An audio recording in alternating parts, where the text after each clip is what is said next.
But those scattered clouds may deny to the people of the world who will be watching by satellite the color television coverage of their landing. And whether we get as clear a view as we have of the landings of Apollo 8 and Apollo 10 and their return from the moon, well, that will remain to be seen. The rough seas in the original landing area were one of the principal reasons for concern there. If the seas are too rough, these command modules, or as somebody said once about the Mercury modules, they're great spacecraft, but not very good boats. Well, they bounce around a great deal, can be very uncomfortable. They don't want the men getting sick in them. They want them to get as quickly as possible, though, into those biological isolation garments that will be tossed into the spacecraft as soon as the hatch is opened. But if the seas were too large, perhaps they couldn't stay in the spacecraft comfortably long enough, and they'd have to climb out and get into the garments in the raft that will be alongside, manned by one Navy diver. They would prefer to put the BIG garments, as they're called, on in the spacecraft rather than take a chance of contaminating with any germs they might bring back from the moon. And people don't think they really will, most scientists, but they're taking all precautions against that.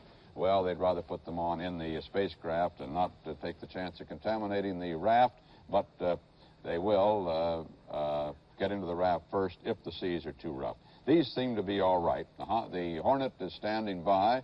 President Nixon is on his way out to it to greet the men when they do arrive, and all seems to be going well for a splashdown 1 hour and 7 minutes from now.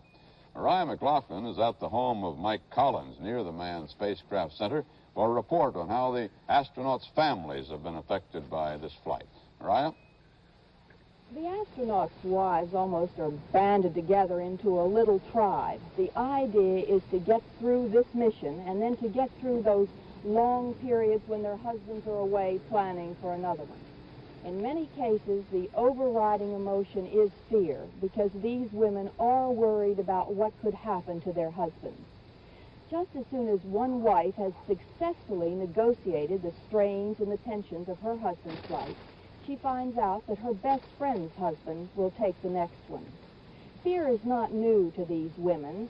Most of the astronauts were flyers before they became part of the astronaut program. Some in the military side, some in the civilian side, like Neil Armstrong, who tested the X-15. But the dangers of space seem endless, and there's always somebody around who says something's bound to happen because things have been going so well. And there's no getting away for these wives. NASA protects them, but it surrounds them. And everyone who lives in this neighborhood works at NASA, and they don't talk about anything else except space flights, the mission, and who's going to make the next one. These women really are alone, except for their children and except for each other, and they depend upon each other a great deal. Their husbands' work is dangerous, and their husbands are away from home a good deal of the time. And these women run the household. They pay the bills, they raise the children, they make the major decisions. And they always dread that inevitable publicity that comes after every mission. And they worry. The astronauts' wives are always pictured as serene and calm and never concerned about a mission. But I think that Joan Aldrin gave testimony the other day to the falseness of that picture when she said, just as Apollo 11 was blasting off at Cape Kennedy, she said almost pleadingly, wouldn't it be wonderful if this were the countdown to the splashdown? Walter? Thank you, Mariah. So from Houston, they're reading up some data to the spacecraft. We might listen just a moment.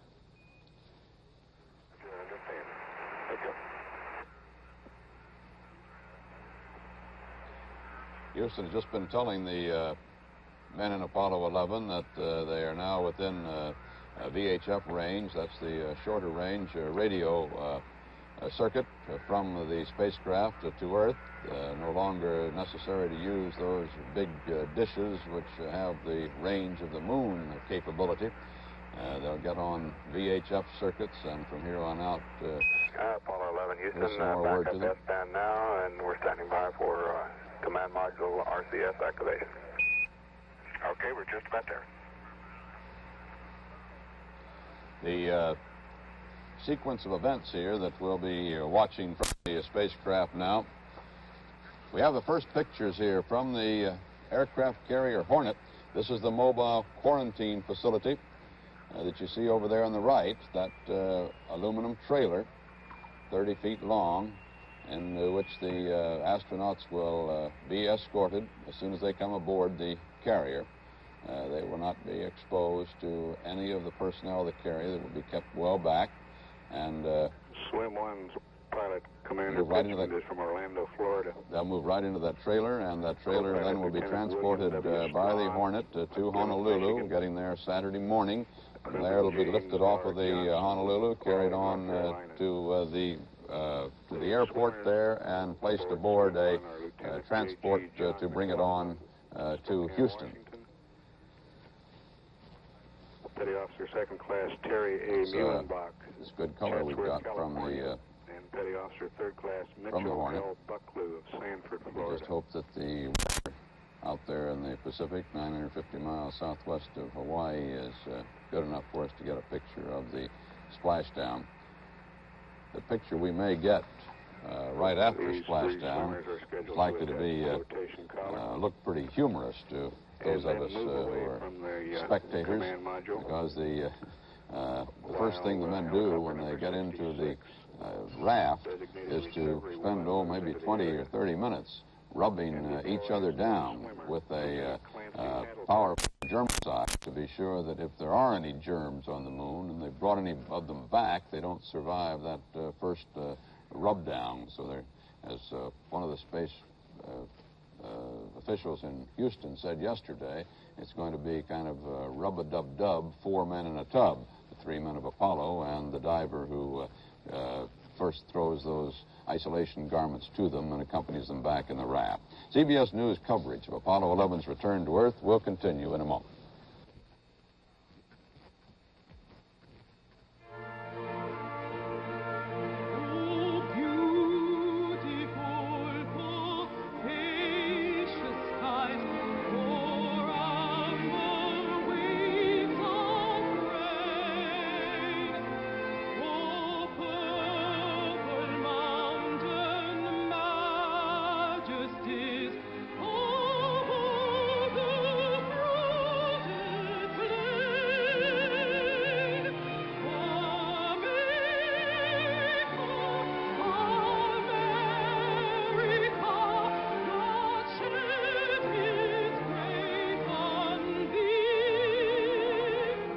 It takes about 100 years to grow a forest like this. It takes one careless moment to destroy it. Next time you strike a match, remember that.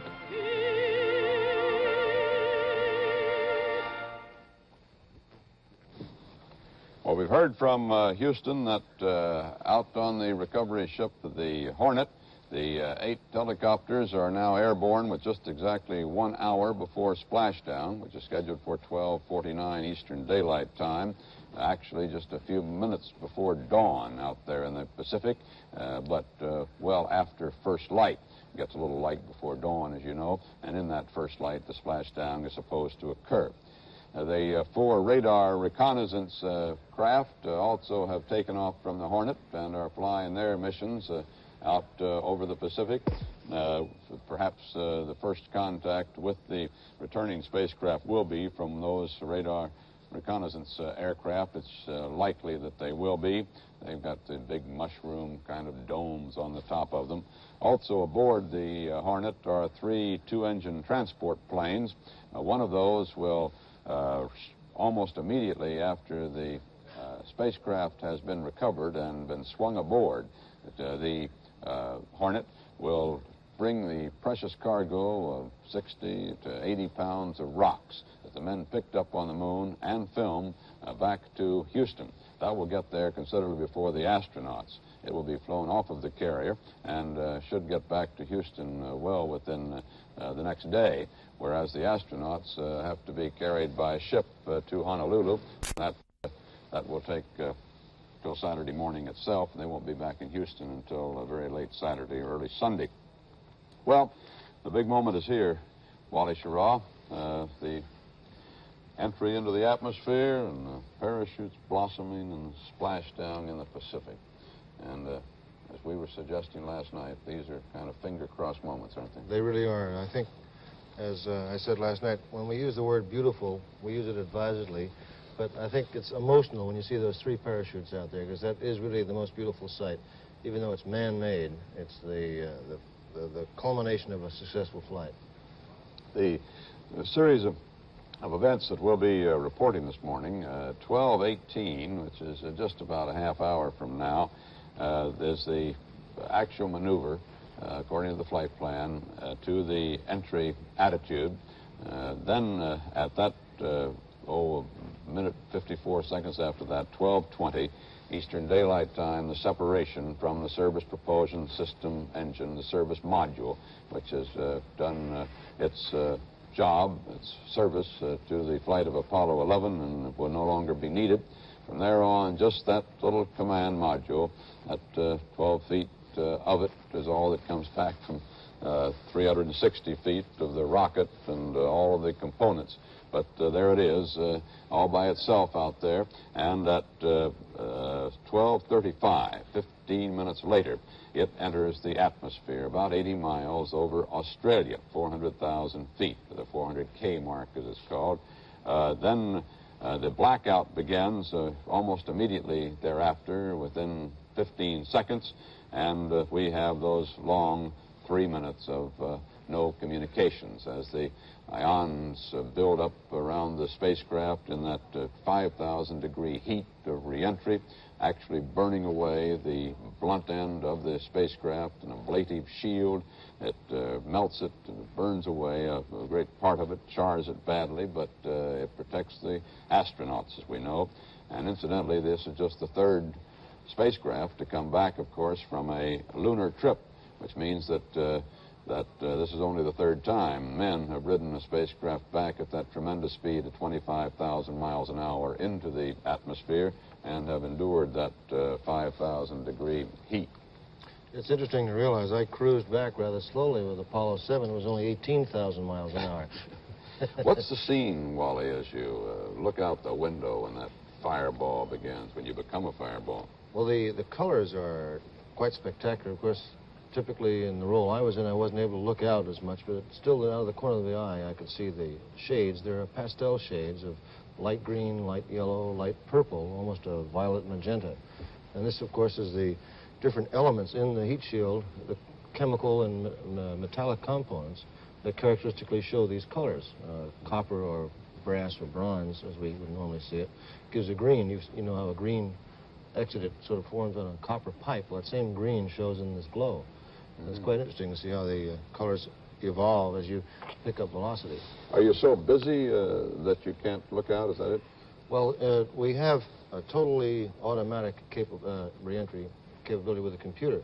But we found on our first flight that it was ideal to lead the spacecraft down this corridor to a certain point.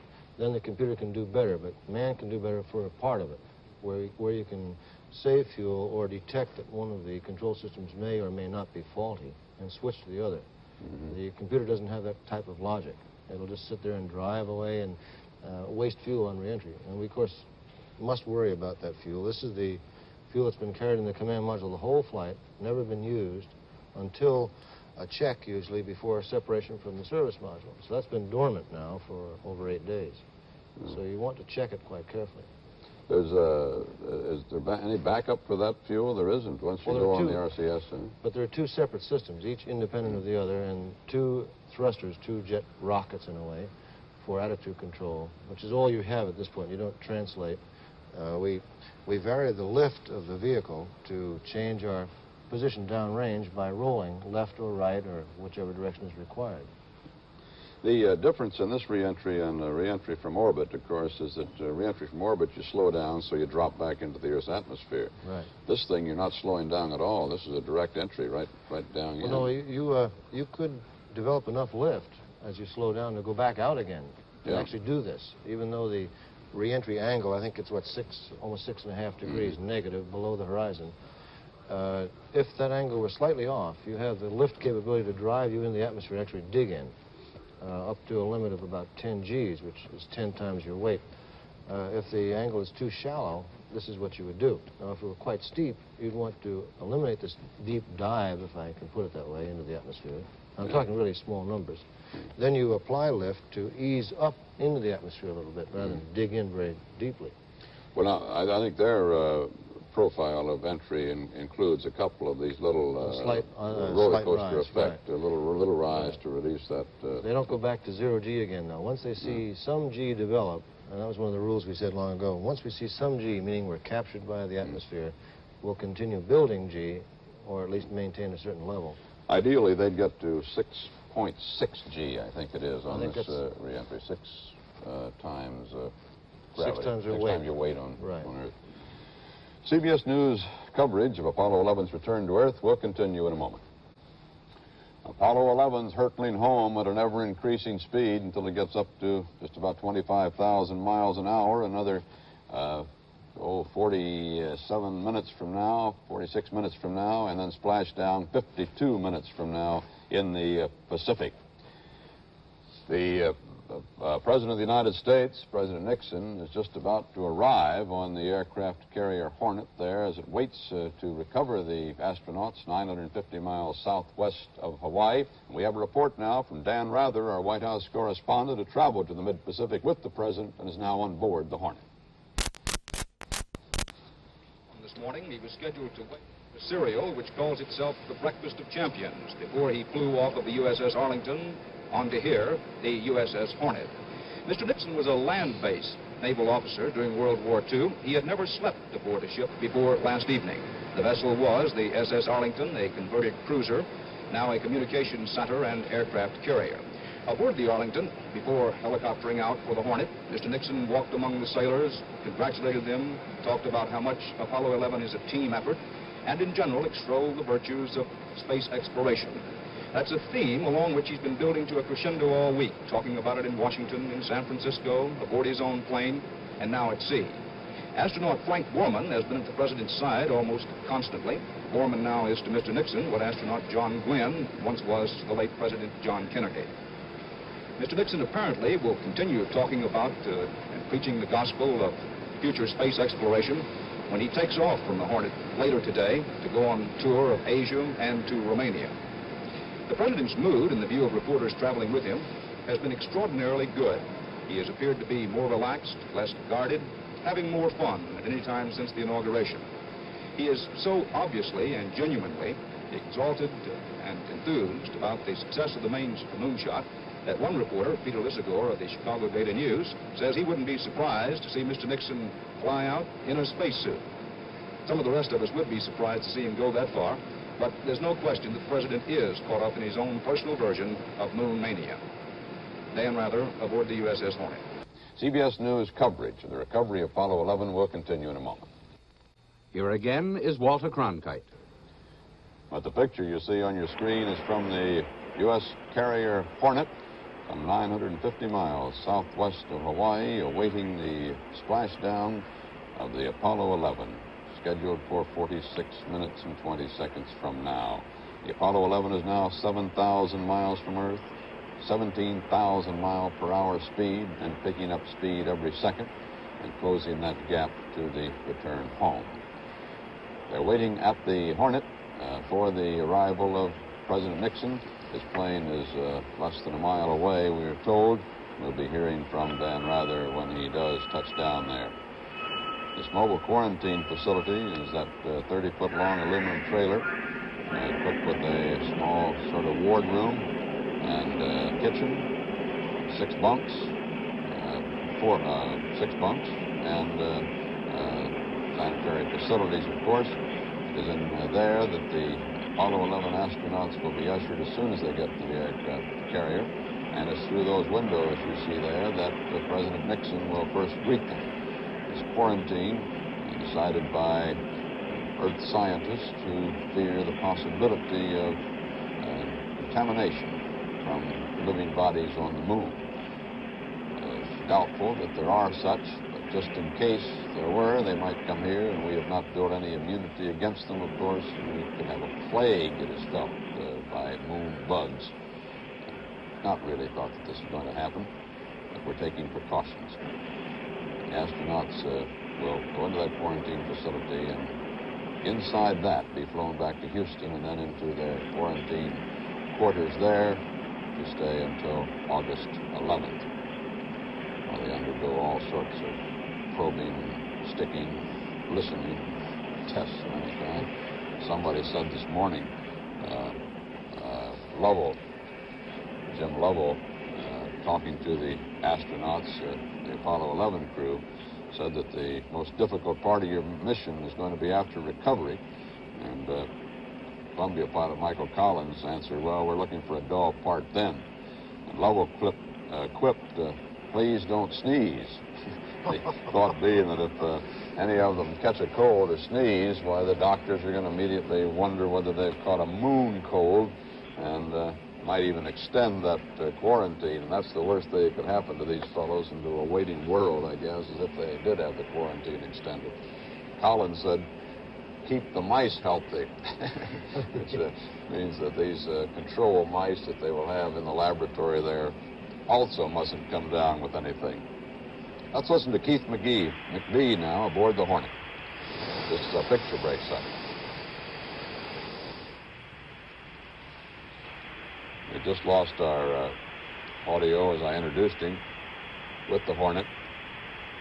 One of our radio television pool reporters is Keith McBee aboard the aircraft carrier Hornet, and he was just starting to come in when we lost the picture and the audio from the Hornet. I assume he was to... I believe he's coming up here now. We hear the whirring of the airplane. He is clearly trying to report to us the arrival of President Nixon and his party aboard the Hornet. But the reception is very poor. On our chart here, you... You're on the flight deck. It's kind of a tricky procedure. A lot of pilots don't like it. A lot of air deck officers don't like that much flight. That's the way they're landing the president.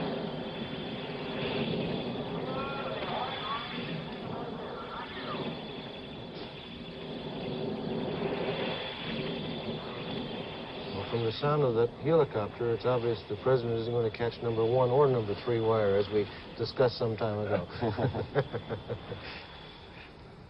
Of course, that's the old goal of every carrier pilot, is to catch the appropriate wire. And these days, with the angled deck, we prefer to catch the number 3 wire, which is in the middle, the number 1 through 5. And, of course, the wire is the arresting gear that brings the aircraft to a stop on the flight deck.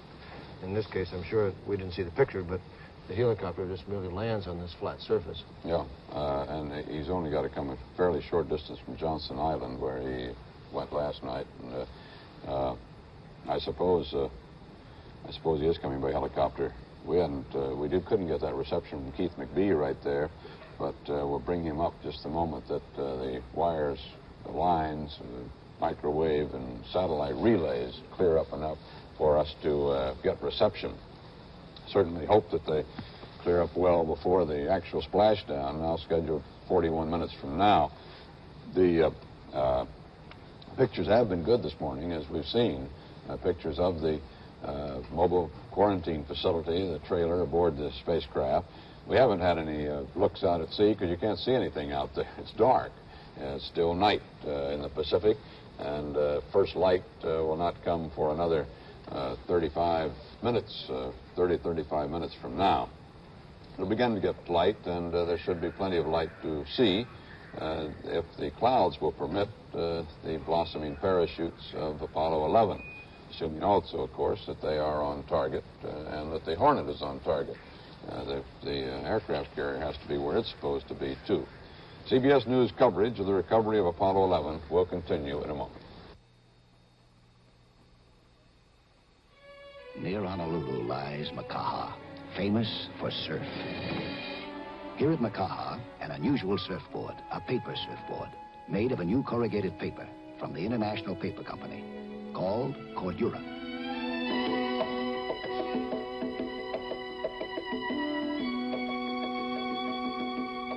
Cordura stays strong, stays rigid, no matter how wet it gets.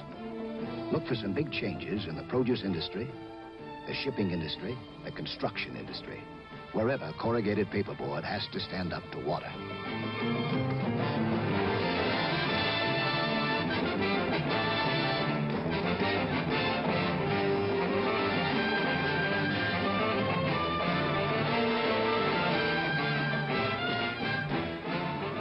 New Cordura from the International Paper Company, where good ideas grow on trees.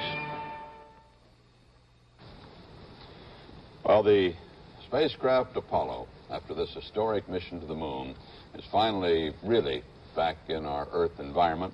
We heard through Houston a moment ago from the spacecraft that the sun is going down on schedule. It's getting real dark in here.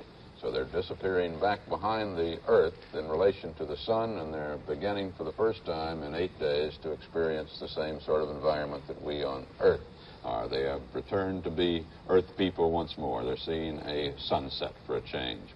They're now 4,900 miles from Earth, speed picking up every second. They're now traveling 17,000 miles an hour.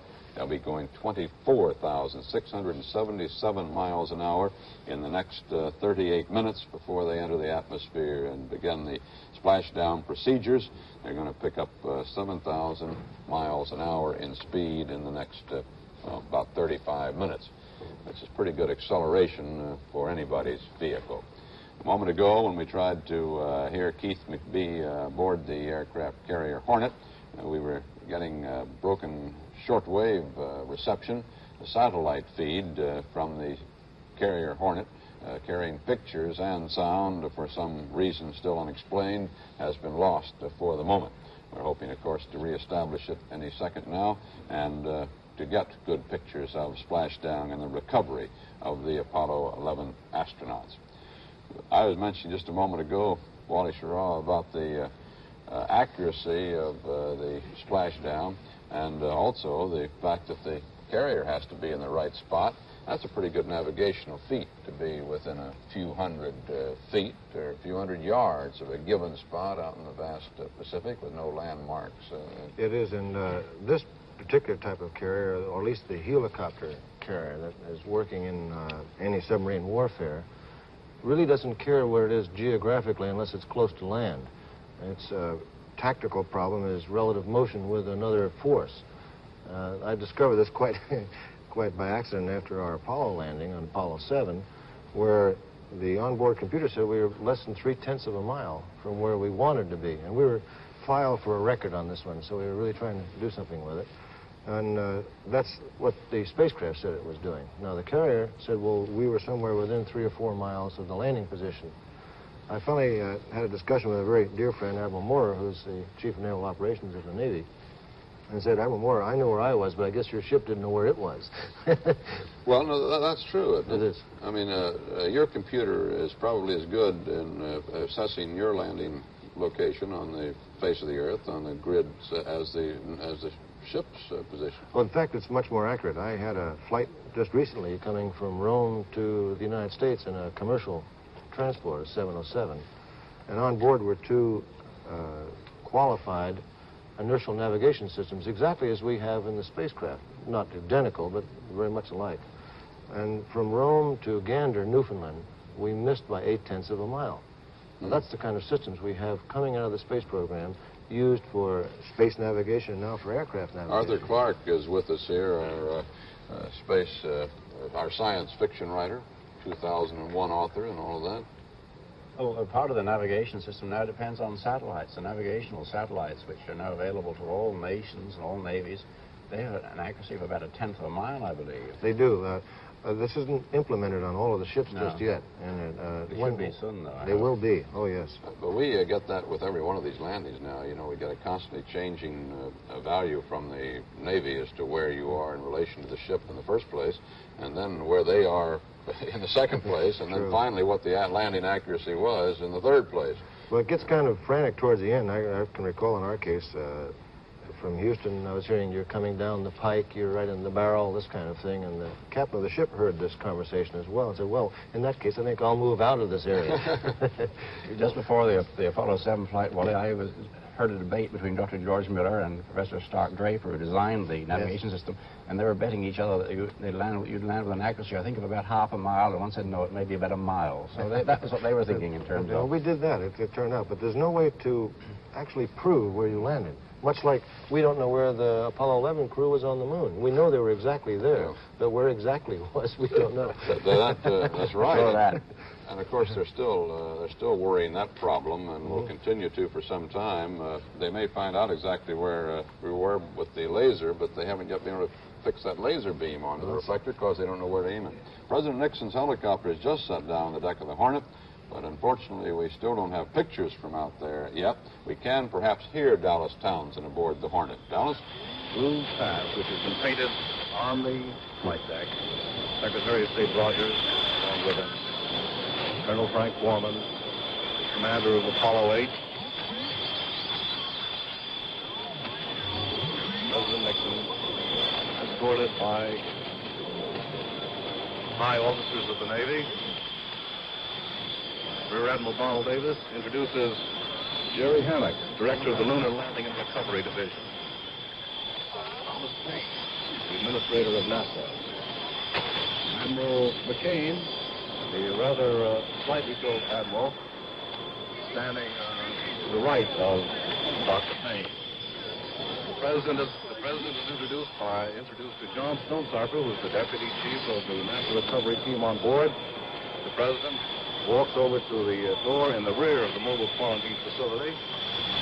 John Stonecipher is now giving him a brief explanation of the situation here. The MQF is the area into which the astronauts will be sealed as soon as they are brought on board. Secretary of State Rogers standing a few feet away with Thomas Paine, the NASA administrator. Colonel Frank Borman on the right of Secretary Rogers. Dr. Stonecipher is talking to the president. Standing there, the curtains have been drawn in the window in the rear door of the MQF.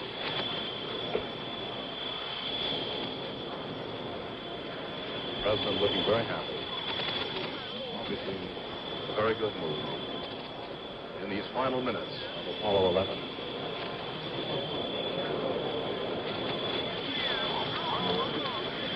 MQF very zealously guarded from possible contamination by earthbound personnel here on the ship. The president's looking now into the lounge area. There are 6 chairs in there, very much like the chairs you'd find in first-class sections of modern jet airliners. The chairs are movable. They can be shifted back and forth slightly, turned in one direction or another, and there are restraining straps on the chairs. The astronauts would use those We're straps. standing by right now to hear from Houston that separation has taken place. The maneuver to the entry attitude should be taking place right about this time, and then within 2 minutes after that, the separation of the command module from the service module with the service propulsion system engine. And as Wally and I were just saying here, Wally to me, that of course is a critical maneuver. That separation must take place because the heat shield end of the command module is buried there in the service module in its flight configuration.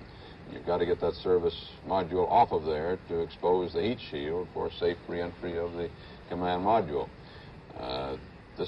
We've got Houston piped in here so we can hear them when they begin to talk to the Apollo 11 and hear that they have maneuvered and that the separation has taken place.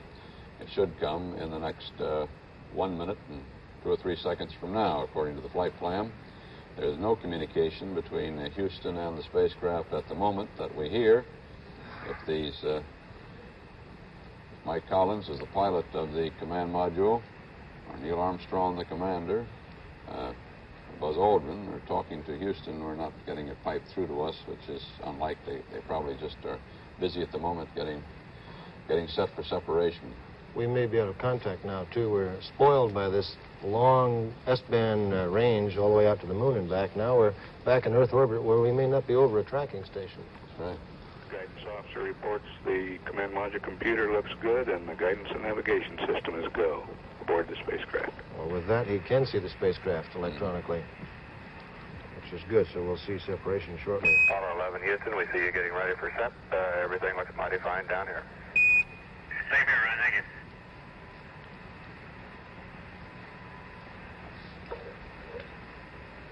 The service module actually burns away from the command module, accelerates away and starts rolling to stabilize it. That's what you saw in that animation.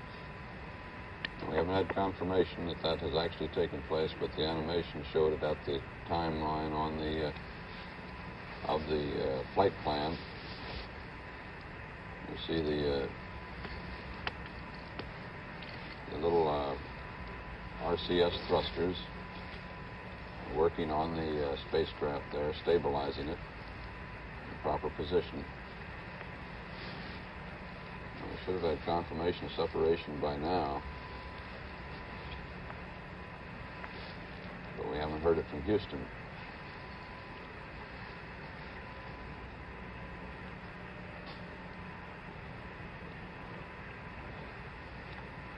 According to the flight plan, the separation should have taken place just a minute ago.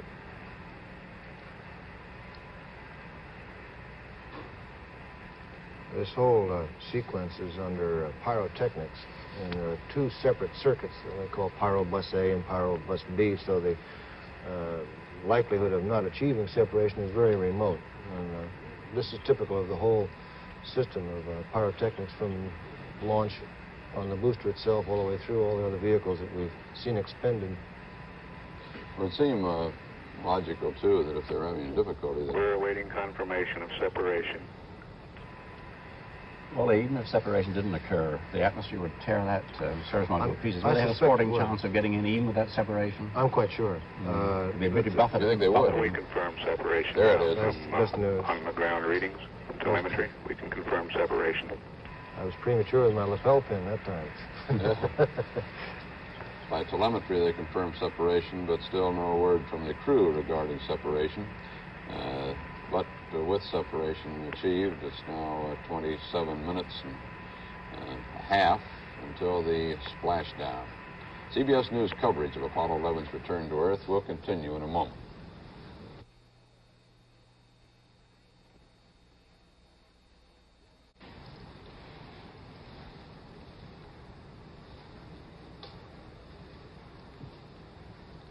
We just heard from the spacecraft, the capsule communicator at Houston, Mission Control, Ron Evans, called up to them. Everything looking good aboard there. You're cleared for landing. And the spacecraft reported back, appreciate that. Or we might say one of the men aboard the spacecraft said appreciate that. So versatile are these computers aboard that I suppose we got to be careful about saying the spacecraft answered appreciate that. They might someday, you know. Arthur, you were just... You and Wally were just speculating that even if the separation had not taken place, that very possibly that service module would burn up and blow apart and still leave the spacecraft free for a safe re-entry. But it certainly would not be preferred. No, I think you find that most of the thin layers of metal would peel apart, as Arthur was saying. And of course, we had one dramatic case like that when John Glenn's retropack didn't come off, and we were sweating that out. And as you mentioned, the straps burned and the system peeled off and didn't cause any problem. These men now have 25 minutes to splash down, and approximately less than that, 11 minutes or so until they enter the atmosphere. That comes at 12:35, and it's 12:25 right now, Eastern Daylight Time. Let's go out to North American Rockwell and Downey, California, where they build these command modules, and where CBS correspondent Terry Drinkwater and North American's test astronaut Leo Krupp can tell us about the final preparations that are being made aboard Apollo 11 right now. Come in, gentlemen. Well, Leo, how are the astronauts and the computers going to fly it in? And how does the change in the landing site affect what they do at this point? Well, Terry, let's assume that the separation has been accomplished, and the service module RCS jets did fire to pull the service module away. And as Wally Schirra mentioned, this is both the minus X jets, which back it away, and also the roll jets. Now, the roll jets shut off after 7 seconds, but the minus X jets, which are backing the service module away will burn until either the battery is depleted or the fuel is depleted. And theoretically, the service module will follow the command module in and splash down somewhere in the Atlantic, but the trajectory is very unpredictable.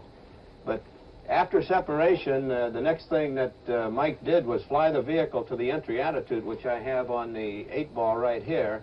And he will now hold that entry attitude as closely as possible, flying minimum impulse, which is more or less just establishing an attitude with the vehicle and letting the aerodynamics, waiting for the aerodynamics to take a hold of the vehicle. He will verify that he's at the proper entry attitude by looking out his window and putting the horizon on the 31.7 degree line that we have etched on the window. It is essential that he holds this entry attitude because just like the Apollo can float either upside down or right side up, it can also enter the atmosphere either blunt end forward, which is the correct way, or apex forward. And if it should come in apex forward, of course, he would be in trouble.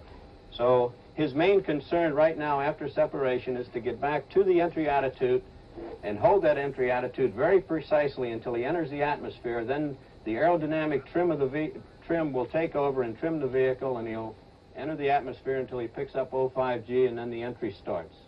That will be the beginning of the end of the mission, Walter. I think it's kind of fun to say 05G. Leo and I are accustomed to that. That's 5/100th of one whole G. We've got the picture back from the satellite, as you see there, from the aircraft carrier Hornet. You see the Marines getting the, looks like the presidential steps ready, or maybe the steps, probably the steps for the astronauts to come down from their helicopter. As you see, they're not going to have to walk very far. They don't want them any greater chance to contaminate the carrier with the moon germs, or any such, than necessary, although they will be by that time in their biological isolation garments, these kind of funny sack-like things that they'll wear over their spacesuits, and which in turn will have been decontaminated by a healthy dose of germicide as they rub each other down on the raft. Well, they've got 21 minutes to splash down now, and about 6.5 minutes to entering the Earth's atmosphere at 400,000 feet. CBS News coverage of the recovery of Apollo 11 will continue in a moment. The astronauts now are within 1,500 miles of Earth. Their speed is around 23,000 miles an hour, picking up to that maximum of 24,677 when 5 minutes from now they plunge into the Earth's atmosphere. They have been told by the guidance officer at Mission Control they're right down the middle of the corridor for their landing. They reported that the service module was going by high and to their right, thrusters firing, and Houston said, yes, they've got quite a lot of fuel to eat up in the service module. When the world first sees the astronauts, they're going to look a lot less like conquering heroes than like men worried about a tear gas attack, I guess. The reason is that biological isolation garment, and Bruce Morton can report from Houston. This is the biological isolation garment, the BIG, as it's called, because almost everything in the space program seems to be named after its initials. The garment, which the 3 crewmen aboard Apollo 11 will wear after they splash down in the Pacific Ocean on the journey from their spacecraft to the trailer, a mobile quarantine facility in which they'll live between the carrier and back here in Houston. Just why this particular thing is a biological isolation garment is less clear. It does keep in the heat very well. It's about as hot as anything I've worn this summer. Whether it would be that effective against germs is another question. It might keep out the average Earth germ. It would certainly protect you against mosquitoes. And if the moon is unkind enough to come up with anything stranger or stronger than that, the BIG could be a big flop. Another thing, from the viewpoint of an untrained amateur at least, it's not the world's easiest garment to put on, especially in something as small as a spacecraft. It took me about 5 minutes to get this far into this one, with help and without even scrambling with the mask. This device here, which is supposed to filter the air the astronauts breathe so that they won't contaminate the rest of the Earth. At any rate, NASA officials admit it's more or less of a makeshift device. The perfect quarantine would have been to lift the spacecraft here to Houston with the astronauts still inside it. That was inconvenient and discarded. The BIG is its interesting replacement. Bruce Morton, CBS News at the Manned Spacecraft Center, Houston.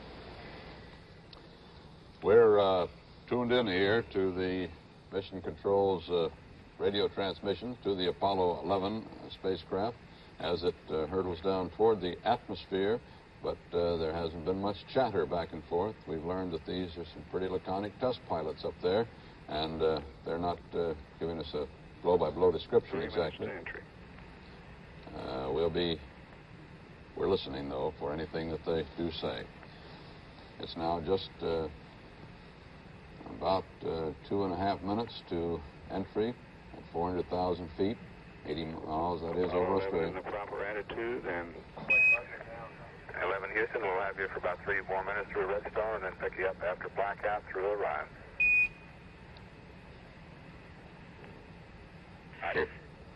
Those are the ground communication stations, ships in the Pacific, So through which communication is transmitted. Uriah is kind of interesting. It's a big aircraft, the KC-135 with a radome. It's something we started. 11 lined up right down the middle of the entry corridor. Velocity is now 35,578 feet per second. The Redstone is a ship, and the Uriah are these large aircraft. Very interesting machine. We've got quite a fleet of them. They're based normally at Patrick Air Force Base near the Cape. 45 seconds from entry. Blackout will begin 18 seconds after entry.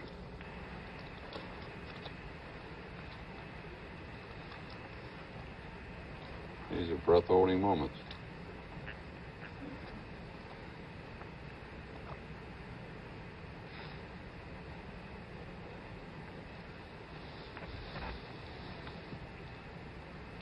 Entry into... Houston, Apollo 11, I'm going to go to command reset and turn the tape on. Out. This is to get a... 11 Houston, recommend negative on that. That'll put us in low bit rate. 1 minute to the re-entry into the atmosphere. Okay, I already put it to command reset, but I still have Barbara Pole on the tape. And my switch is high bit rate. Okay, that'll be fine.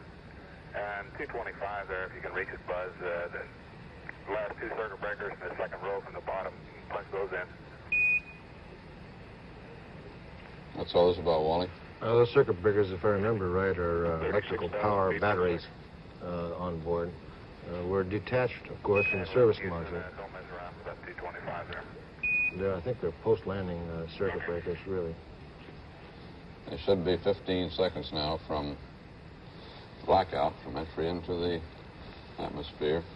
Actually, from entry into the atmosphere, blackout begins 18 seconds after that. And 11 Houston, you're going over the hill there shortly. You're looking mighty fine to us. See you later. See you later. Good entry time. Blackout very shortly.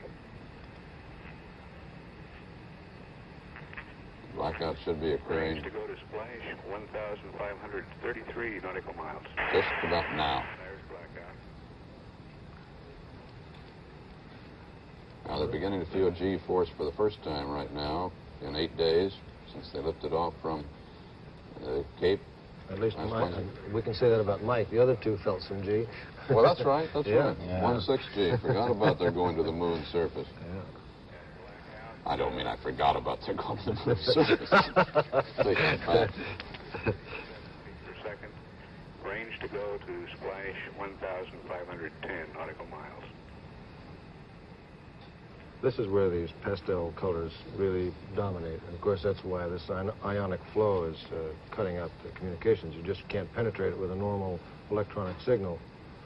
We did do some tests in Elapsed time for Gemini. end of blackout, 195 hours, 7 minutes even.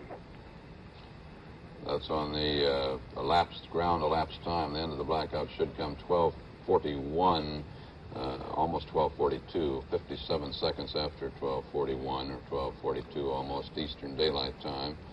And that's still 5.5 minutes from now. the test I was discussing was we used some water to cut this ionic wake. Deployment time is 195 hours, 12 minutes, 8 seconds. That's at 12:44 Eastern Daylight Time,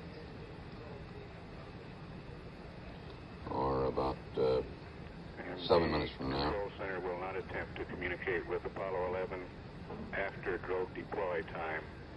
We will leave the airwaves clear for the recovery forces. The drogue deploy, that comes at 23,300 feet, and those are the small chutes that come out to pull the large chutes, the big chutes that are necessary for the safe descent. They pull those out of the top of the spacecraft.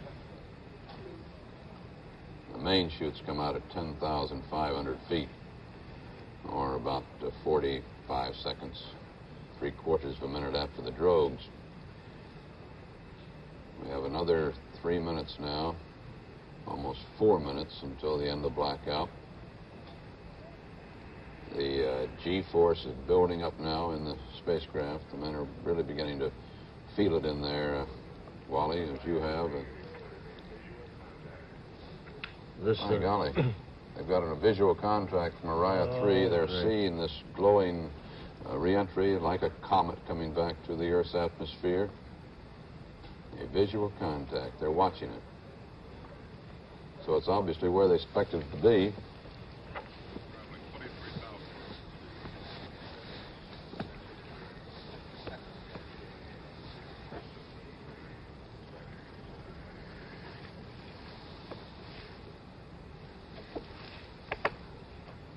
That proves that the fact is still with us. I think you deserve a pat in the back for that one, Arthur. He's correcting both of us. I went along with him. It's not a comet, it's a meteor. I don't have to accept all of that stuff. If a comet came back into the atmosphere, we'd be in trouble. He's just trying to get some We've credibility. got now 2 minutes until until we should get to the end of the blackout.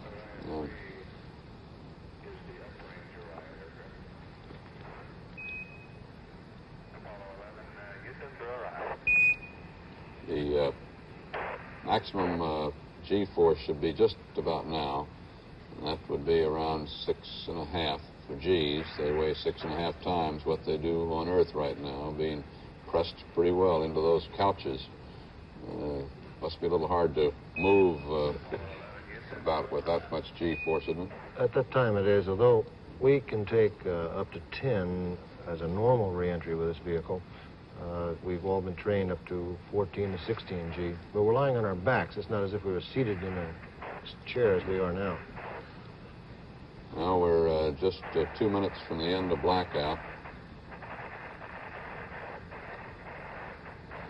It should come at 41 minutes and 57 seconds after the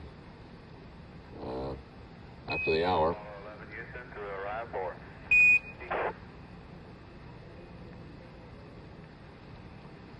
This is when those thrusters are really busy. They're pumping away like mad to keep this thing stable.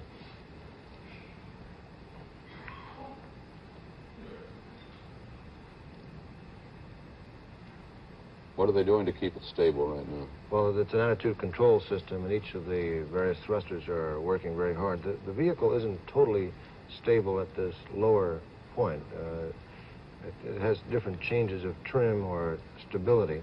Of course, the final phase when we come... Reports Airboss 1 has visual contact. Oh, that's good news. Well, Contact. they must be really Airboss coming 2, right down on visual the target contact. point. If they're all She's coming placed in. them right where they expected Hope to, we get and that right in the fireball. middle of the helicopters and the Orion, the communication ships.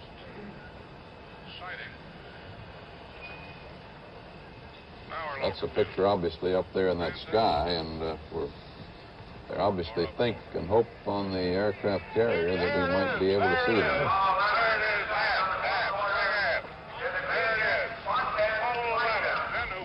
We got a lot of light on our monitor up here, and I hope that we see it as it's to be seen. No, you can still see it. You can see the red I ball. don't see anything in that picture. Oh, up in the upper right. Command See it? module. Upper right of the screen? Is that it?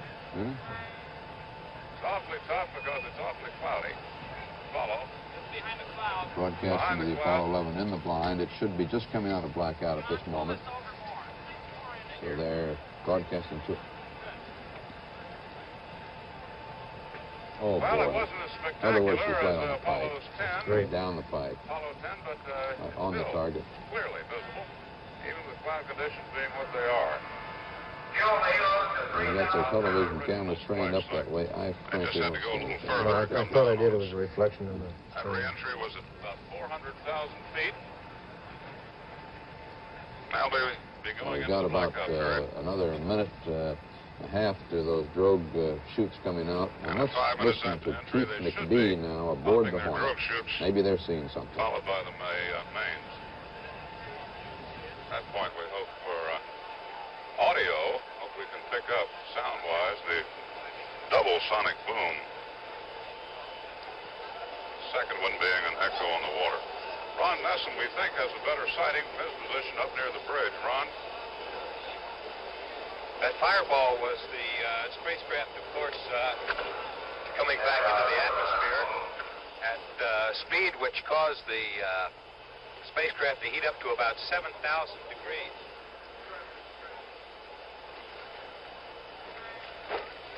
And it caused the spacecraft to glow, as you saw, like a meteor, but actually air conditioning inside the spacecraft kept the astronauts at a comfortable 75 degrees. We should be hearing the double sonic boom as the spacecraft comes down.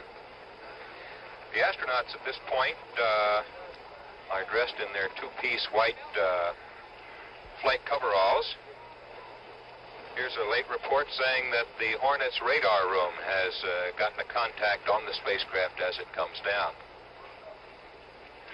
Dallas? Meanwhile, we're waiting here for confirmation of drogue chute deployment, which should have come about, should come just about this second now. There we are. We have confirmation that the drogues are out. The drogue chute's out at 23,300 feet. The first chutes are out. Now, one more event we want to get confirmation of, and that's those big chutes, which are the main ones that have to do the job, and that should come in another 26, 27 seconds from now. Which they apparently have. They should land in a very accurate area, some 6 miles by 10 miles. We're There's the double sonic boom. deliberately overriding the audio from the Hornet, Really, the because sonic they're boom on and the then, Hornet. the They echo cannot of get boom this off the water. same report of the events That means that from the Mission drogue Control. chutes have opened because, according to the timetable... Now we're waiting for the confirmation of the main chutes. Should come right now. First drogue parachute will pop out at 23,500 feet up. And the drogue parachutes slow it down. Stop it from tumbling into the other main chute.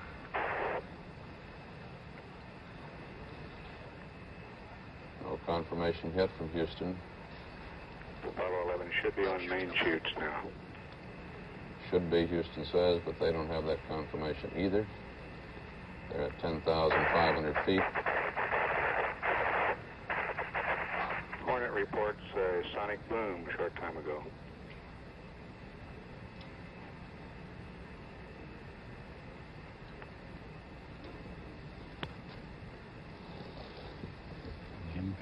Well, it'll be nice to get that confirmation. A minute's gone by now since the scheduled opening of the mains.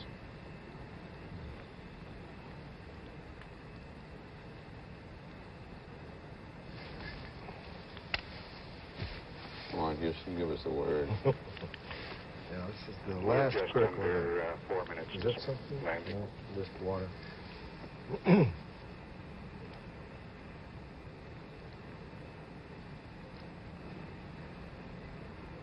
I think we also have some word from the Hornet that the main had opened.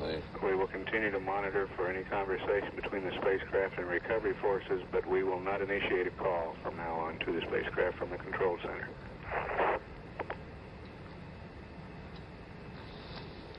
We're getting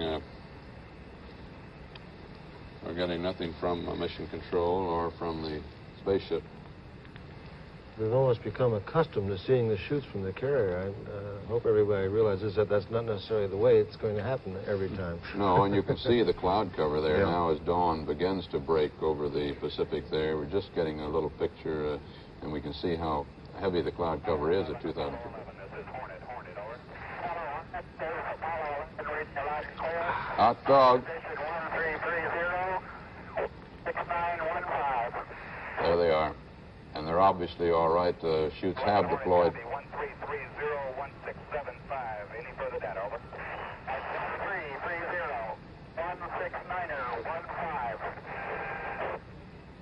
The Apollo 11... there's their position on board is 13 degrees 30, that's 3/10 north. Hornet has voice contact. 161.15 west. Aircraft reports visual. Which is very close to me. Full chutes. Aircraft has visual on the chutes.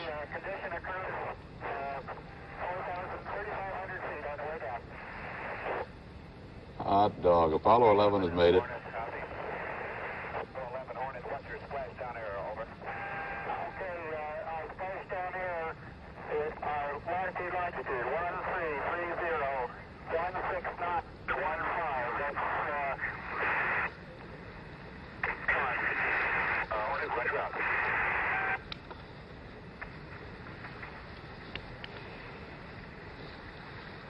Obviously, they're close enough. The Hornet has visual contact with them, can see the chutes coming down. We cannot see them with the television cameras yet because of that Hornet reports spacecraft right on target. Cover.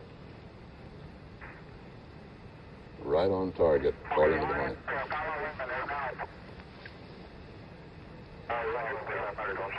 They've still got a little bit of a ride in that slightly rough water, 3 to 6 foot waves. You see some of them there. So, Ron, right about now, the main chutes should be deploying at about 10,200.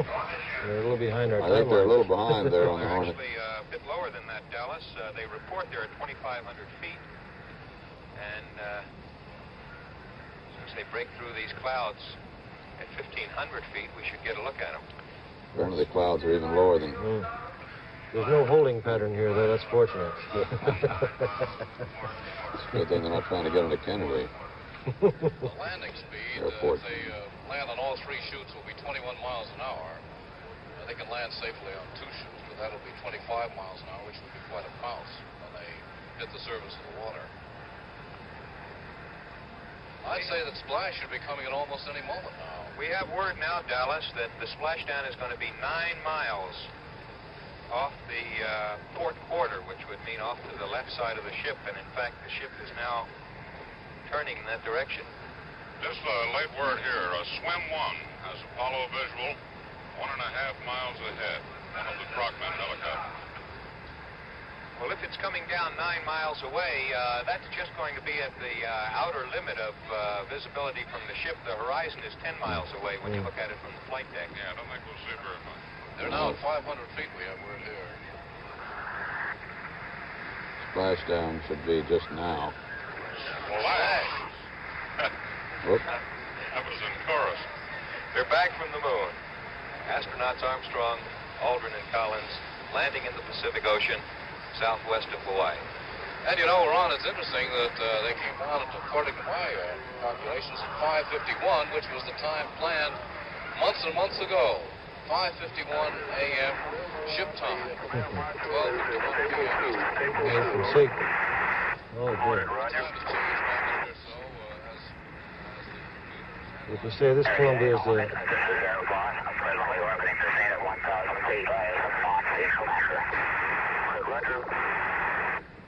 Stable 2 is upside down. The flotation bags will right the spacecraft. I've tried that, too.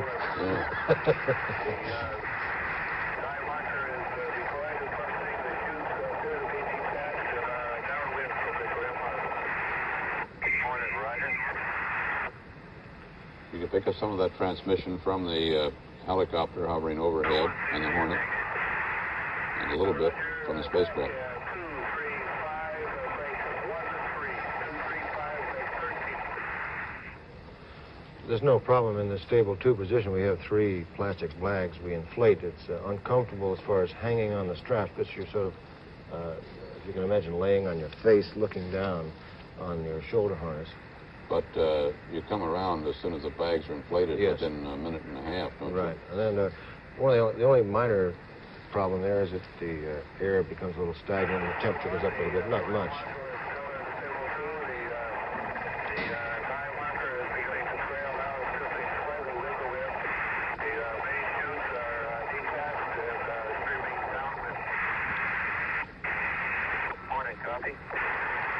You can see from the Hornet the wake of the Hornet as it makes that turn to go over the 9 miles to the command module. All engines ahead full. Well, in this case, the Columbia... It takes 8 to 10 minutes for the flotation bags to right the spacecraft. That's 8 to 10 minutes? I thought it was a couple of minutes. No, that was an old number that he dug out from somewhere. Swim 1 is getting ready to deploy swimmers. You get a good idea of what direction the Hornet's steaming and turning, as you can see the sun behind the clouds there, and there's President Nixon on the bridge of the Hornet.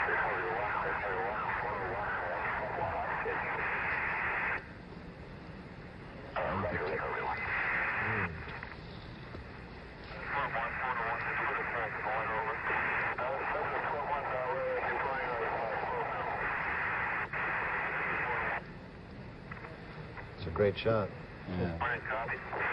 I think he probably can't see much either with those lights on him. No, he can't anyway. He's still 8 miles away unless they give him a pair of binoculars. This is our second one, I guess. It tilted over after landing. Actually, you don't land in stable 2. You land in the upright position, and as the parachutes drag you, it tends to tilt you over. And it's stable either upright or stable nose down. And of course, again, we've had a case where we're nose down. I see Dr. Payne here pointing. A happy man.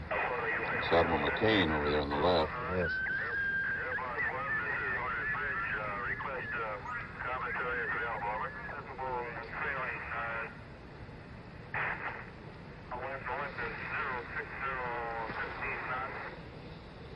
You said something earlier, Walter, and it's so true. They're great spacecraft, but lousy boats. I think I was quoting you from back in Mercury days. Yes, actually. indeed. You were the fellow who first said that. And that's one of the reasons that we have to get them out of that machine. It's not a nice environment to live in on the water. We take in outside air, which is very humid. Bring it in, which of course is quite breathable, but it tends to get warm and stuffy. You don't get the fresh air that you would with a hatch open. Of course, in this case, we don't want the hatch open. So we couldn't afford to keep them in the spacecraft. This spacecraft hatch will be opened a minimum amount of time before they get these biological immunization garments on, isolation garments on. The hatch will just be opened. The garments will be thrown in by the diver. The hatch closed again, and then they'll put the garments on, and then they climb out. So they're going to be in there a little longer than they would otherwise. Yes. Every time I see this production, I realize how essential it is to get to a landing as soon as possible. It would help tremendously. It really would. As the Russians, of course, have done. Yes. Except with the one they brought back from the moon, they did recover it in the Indian Ocean. That was one of the first sea recoveries, but that wasn't manned, of course. The problem, of course, is a fantastic increase in weight to provide a land landing, and we'll get out of this Model A age, I hope, one of these days. Of course, that's what we're looking for, is this reusable shuttle for the advanced space station. It's the keystone to this. The DC-3 of space, which we hope will be along in 10 years or so. Surely would help. We're testing those aerodynamic landing models even now out at Edwards Air Force Base. The progress is on. George Miller there, too? Is that he? Not sure who that is. The land landing was proposed when the Apollo program first came up back in '61. As a matter of fact, Senator Clinton Anderson, who was on the Space Committee, was really pushing for it for a landing site in Arizona. I guess we're looking for New Mexico. We wanted to have a big airport, I think, down there. That'd be one way of getting it. Right. That's what Howard Hughes, I think, is aiming for as a spaceport. He has a long strip. I don't think you want to land on that one. Let's see if we can pick up some of this transmission now. It's getting a little clearer. was 70 degrees for the vertical axis. Still stable 2. This is photo 1. The module is now 90 degrees vertical axis. This photo 1. Main module is stable 1.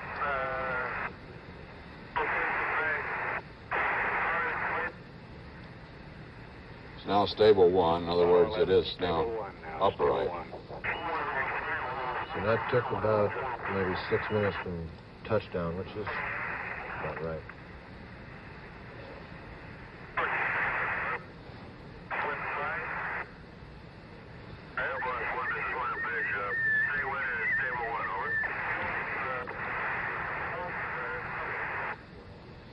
In case you missed it, the spacecraft splashed down 9 miles from the carrier. And the carrier is now steaming toward it.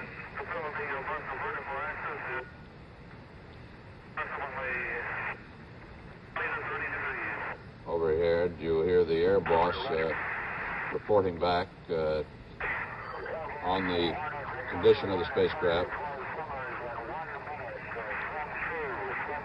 After it landed, it turned over into what is called stable 2 position, a confident appellation given by mission control. It's upside down. They're hanging head down, face down, and the straps in the spacecraft couches, but they call it stable 2 because the spacecraft seal is not going to sink.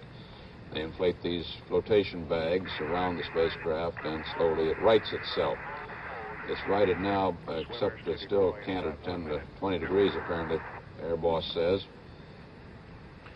Walter, just thinking, Columbia is the gem of the Pacific Ocean. All right, Wally. Columbia's the gem of the world, I think. It surely is. Now, I wasn't being facetious. It really is a precious jewel to all of us. First swimmers in the water. I didn't say the moon is another district of Columbia. Oh, now we lost that round. Now, there's swimmers in the water.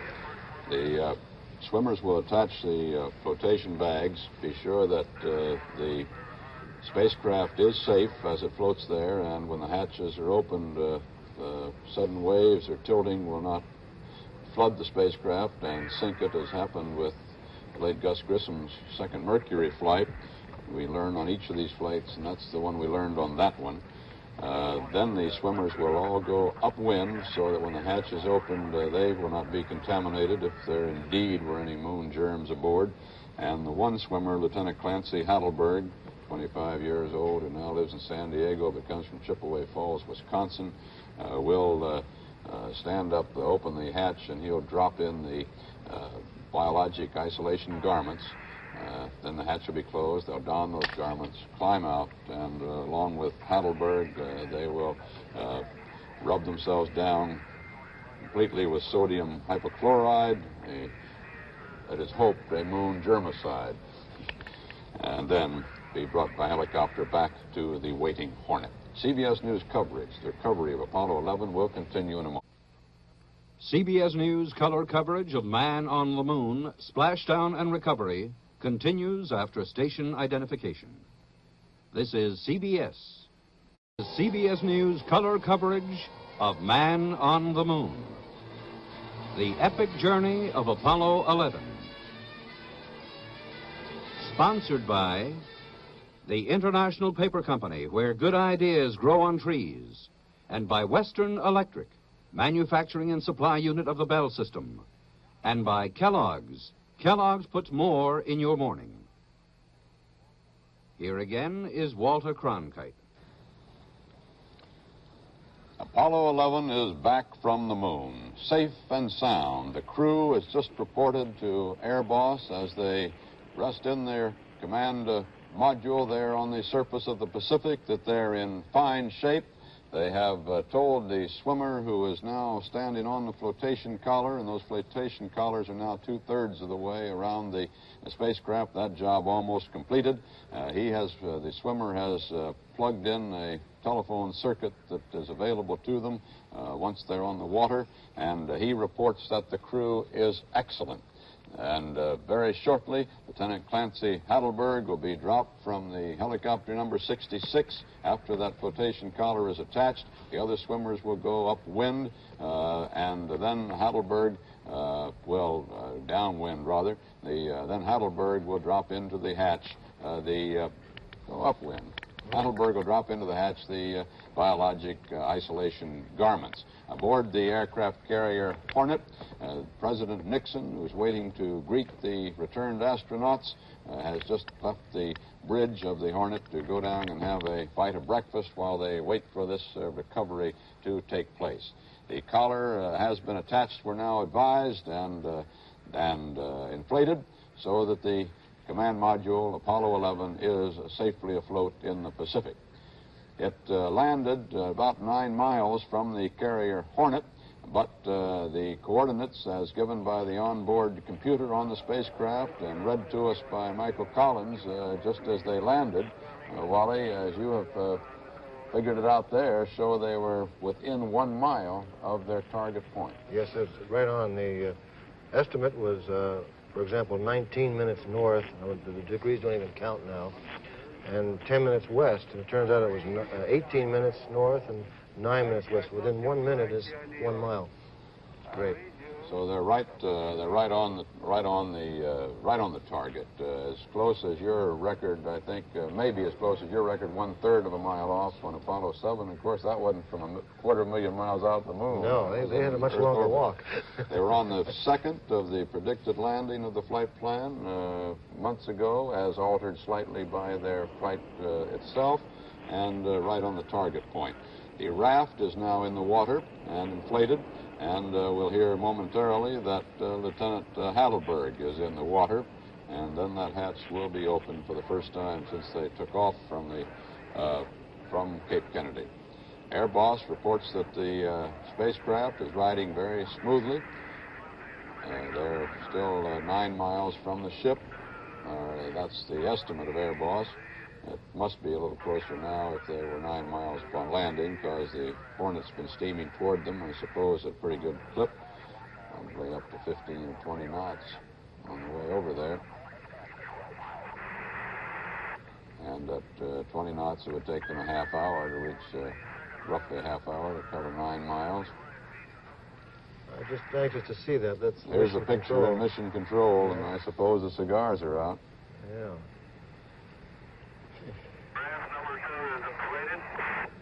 Can you identify those fellows that were? It's Cliff Charlesworth, and with his back to us, one of the flight directors. Glenn Lunny, I see on the far side. The whole gang are in there. Milton Windler. Milton Windler's photographing each other now. Yeah, Milt's the one that's smiling and looking very happy. Let's listen to this transmission. I think we're hearing. I don't know whether Recovery 1 getting ready to deploy the swimmer with the biological isolation garments. That's Lieutenant Heidelberg. The other swimmers will... 4 to 1, the weather in the area.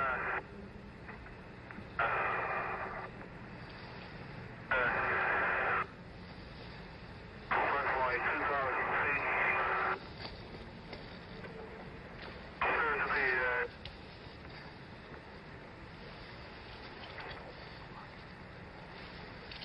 One swimmer is raft number 1.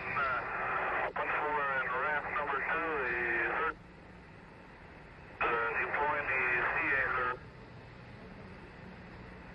Morning, copy. Swansea in position.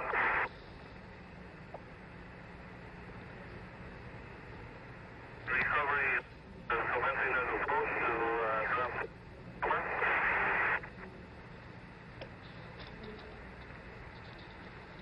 Copy.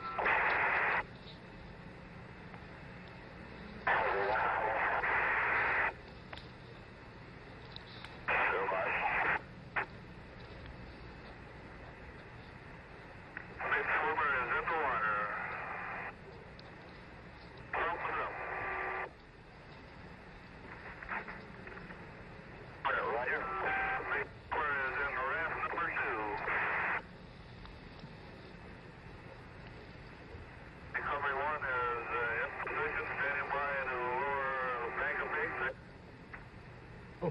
Bag of bigs. Sound like pigs, didn't it? We were down in Houston when they were packing up those bigs to be shipped out, and they must have sent 50 of them out to the aircraft carrier. The swimmer with the biological isolation garments is in the raft next to the spacecraft. I never saw so many. They said, well, they just wanted to be sure they had plenty in case they had to send a whole team of divers or something like that out to get the guys. Well, they're deployed throughout the recovery force, these garments. The destroyers have them in case they overshoot on either side, under or overshoot.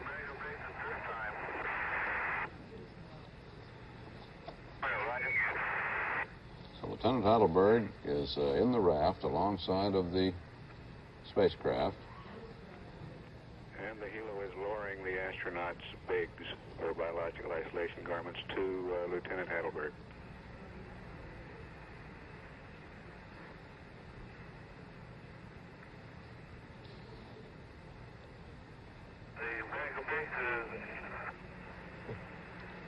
Well, we can all be sorry we didn't get to see a picture of the Apollo 11 returning, either through the atmosphere when the chutes had opened, but it's certainly a minor point in this day of joy that they're back safely. I'm sure there's some champagne bottles popping right now all over the country, most appropriately. As soon as the flight controllers see that crew on this television set, they'll be going across the street, across NASA 1. To the hotels over there and begin the celebration. They've earned it. Well-deserved celebration. It was a lot of work to get the trajectory worked out so well. Long, long years of work.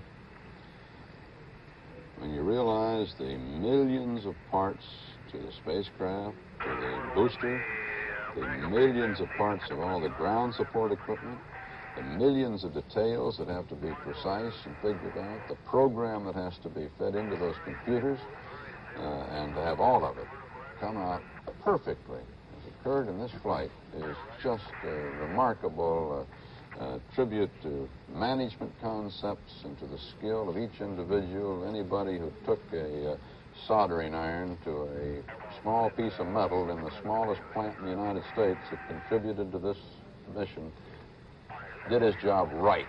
And this is a technology that's going to feed back into the entire American economy in the years to come and pay back many-fold over the money that's gone into the Apollo program by improving every aspect of our lives.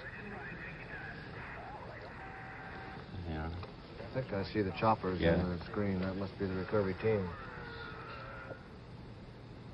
Of course, these pictures are becoming clearer to us as the aircraft carrier gets closer. And it'll be some moments yet before we get a clear enough picture to really watch what they're doing. What they are doing is Lieutenant Heidelberg is now taking the biologic garments and beginning to open the bag, and certainly the hatch will be open just a crack so he can shove those in and close it again for them to change their suits. We'll be back with more on the recovery of Apollo 11 in a moment. We're advised from Houston that Mike Collins has reported to the recovery team, our condition is excellent, take your time. That's a kindness from Mike Collins. I'm sure that those fellows would really like to have speed it up. Let's get out of there as quickly as possible. Now from the aircraft carrier Hornet, if your reception is reasonably good at home, you may be able to see those three little dots just over the surface of the water. Those are three helicopters hovering over the spacecraft, which we still cannot see in the water, such as the picture. At least we cannot see it here. Our monitor is bathed in light, of course, as we sit here in our headquarters in New York. Now you can see a fourth helicopter passing above the scene. We're advised that Lieutenant Clancy Heidelberg, 25-year-old frogman, who's now stationed in San Diego, comes from Wisconsin. Is now 7 miles from the spacecraft. He is preparing to drop the BIG, biologic isolation garments, to the hero astronauts of Apollo 11. And with the aircraft carriers.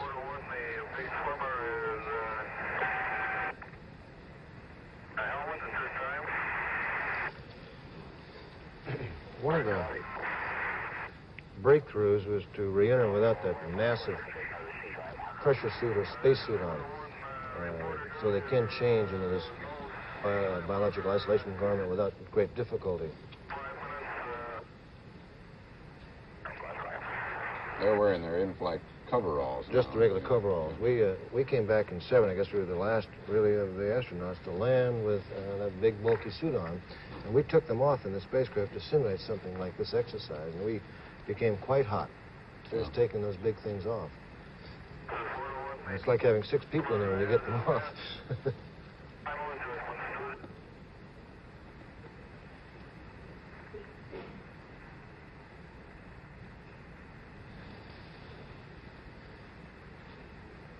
Aircraft carrier within 7 miles now of the recovery area.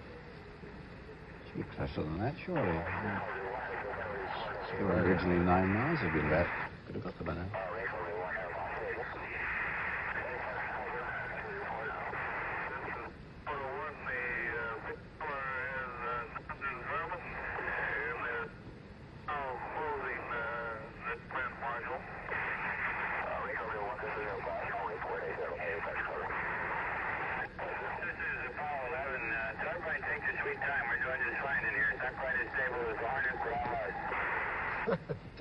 That was Mike saying, take your sweet time.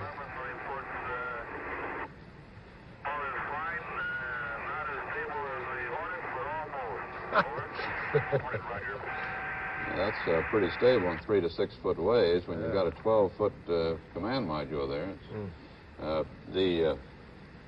That's Air Boss that you're hearing. That's the commander of the recovery helicopters, who's in one of the helicopters overhead and is relaying this information from the...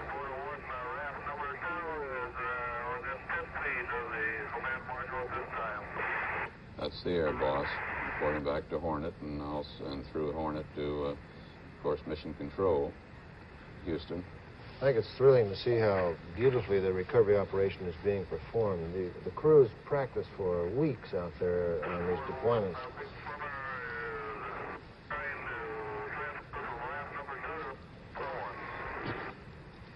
Now you can see the smoke flare for the first time. The smoke signal of the landing site. Official splash time, 195 hours, 18 minutes, 21 seconds.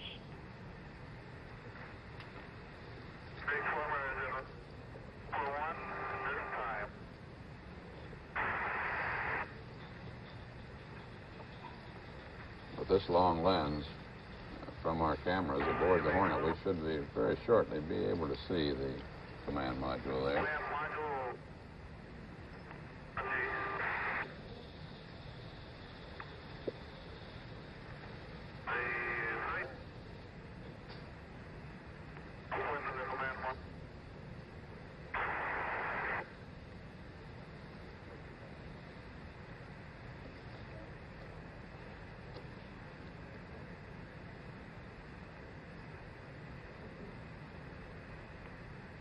That flashing red light, of course, is just the beacon below the helicopter. I hadn't noticed that before. It's coming into definition.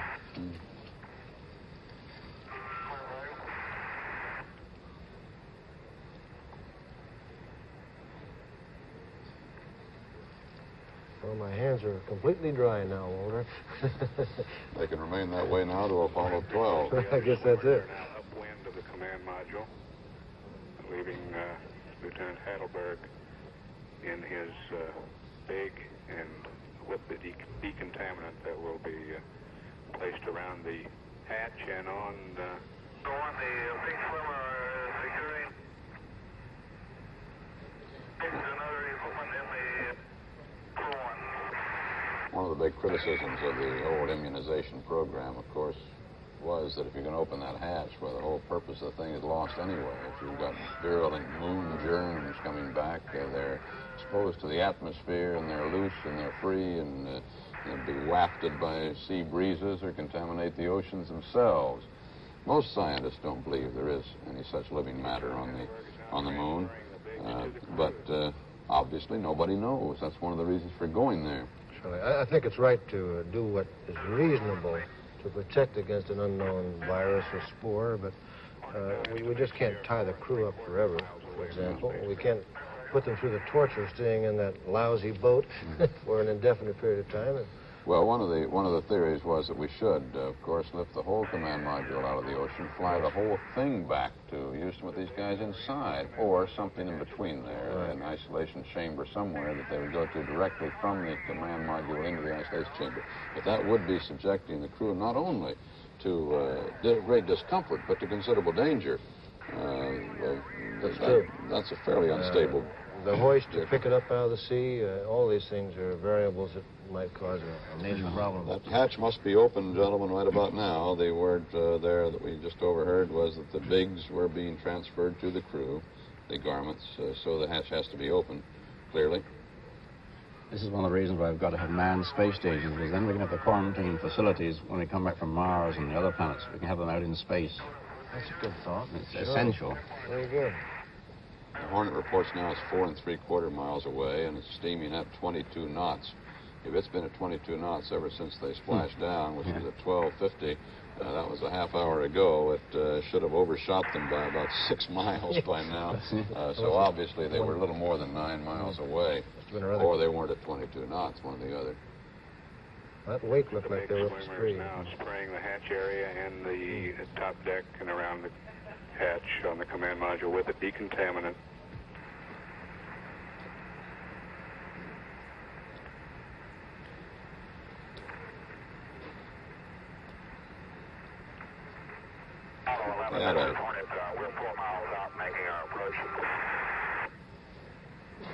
We can see it there now. You can see the spacecraft in the water, right in the, just towards the right of the center of the picture. There it is. Back from the moon, Apollo 11. Boy, there will be a spacecraft exhibited around the world. I wonder who's going to get dibbies on that. Yeah. Well, I guess it'll go to the Smithsonian as a permanent thing, I should think, but it'll certainly do a lot of touring before that. I'm sure it should.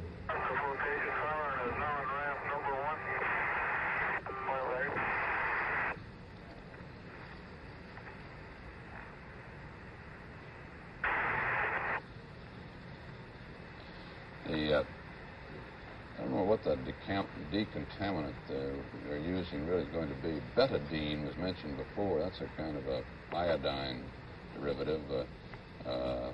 But yesterday at Mission Control in a briefing, they talked about sodium hydrochloride, which is really very much similar to the housewives' normal bleaching agent.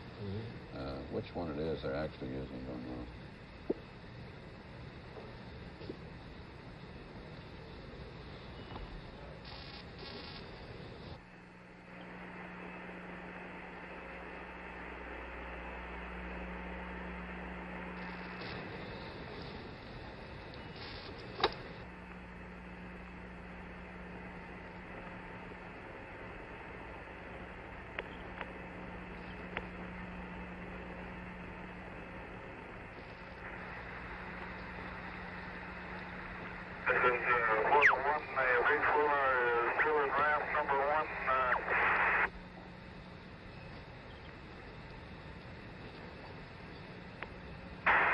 As the aircraft carrier.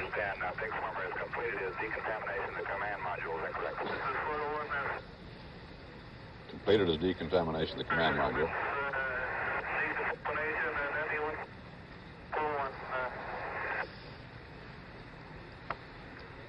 After that hatch was opened.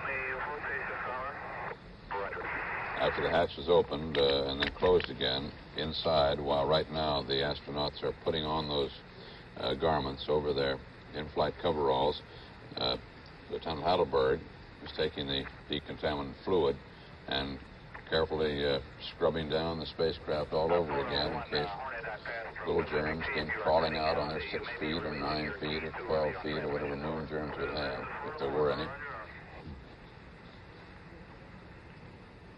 kind of legs do they have? Moon germs. From the aim point at Splash. The carrier What was your last prediction? We're going to predict any moon germs, but I'm hoping for moon fossils.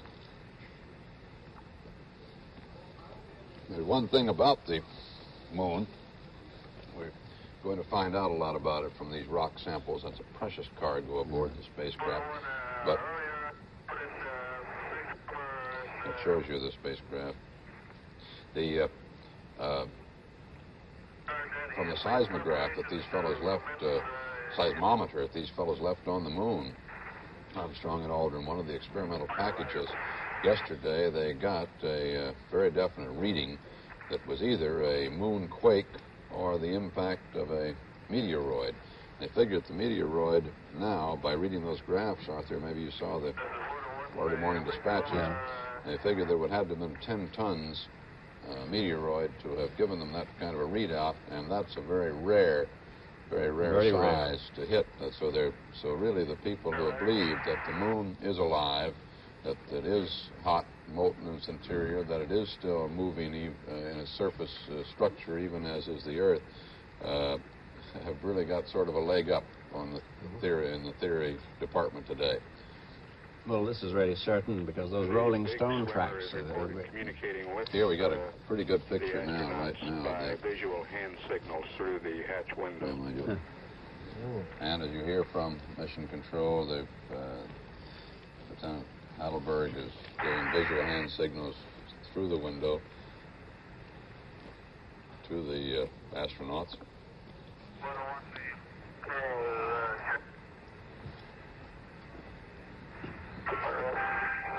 It's amazing to think back less than an hour ago, they were whistling down on a landing approach, and now we're working with hand signals. Yes, that's right.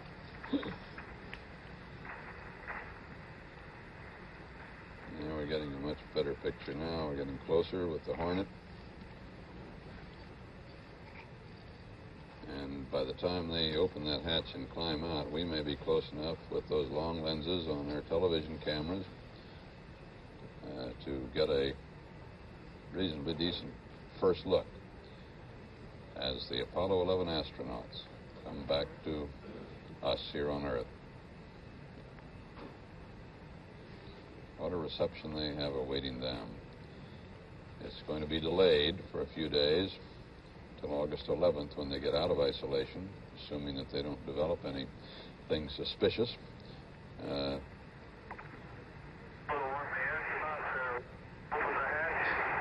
Open the hatch.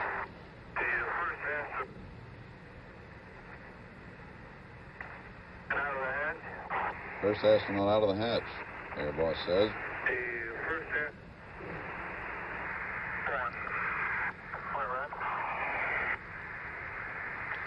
Looks pretty rough out there, won't it? That flotation collar helps make it stable. It's a large donut device that was developed way back in Mercury days. First astronaut is now emerging.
Astronaut number 2 coming out the hatch now. That's, of course, the spacecraft and the raft next to it, and its flotation collar over on the left. On the right there on the surface is the raft with the other divers upwind, so that if any contamination blew out of that spacecraft, they'd be away from it. And the third crewman is out of the spacecraft now. The swimmers on the raft going to isolation with the astronauts after this? No. Oh. Yeah, the garment is supposed to take care of that. Hatch is closed and secured. He's in a garment of his own, of course. And then they wipe him down as well with this decontaminant. Of course, you know, this whole business of they're going upwind, how do you know? Maybe if there's such mysterious germs as all that on the moon, they swim upstream, they fly upwind, they float upwind. Who knows what they would do? One thing for sure, the germs haven't seen wind before. No. That's true, yeah. Very clever them.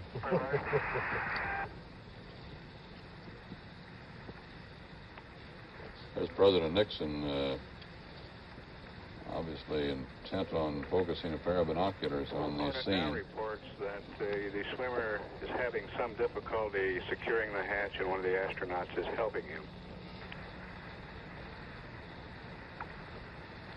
There's a locking device that prevents the hatch from swinging back in again. It's just an over-centered device, and there's a pin that can be placed in to stop it from breaking that and swinging shut inadvertently.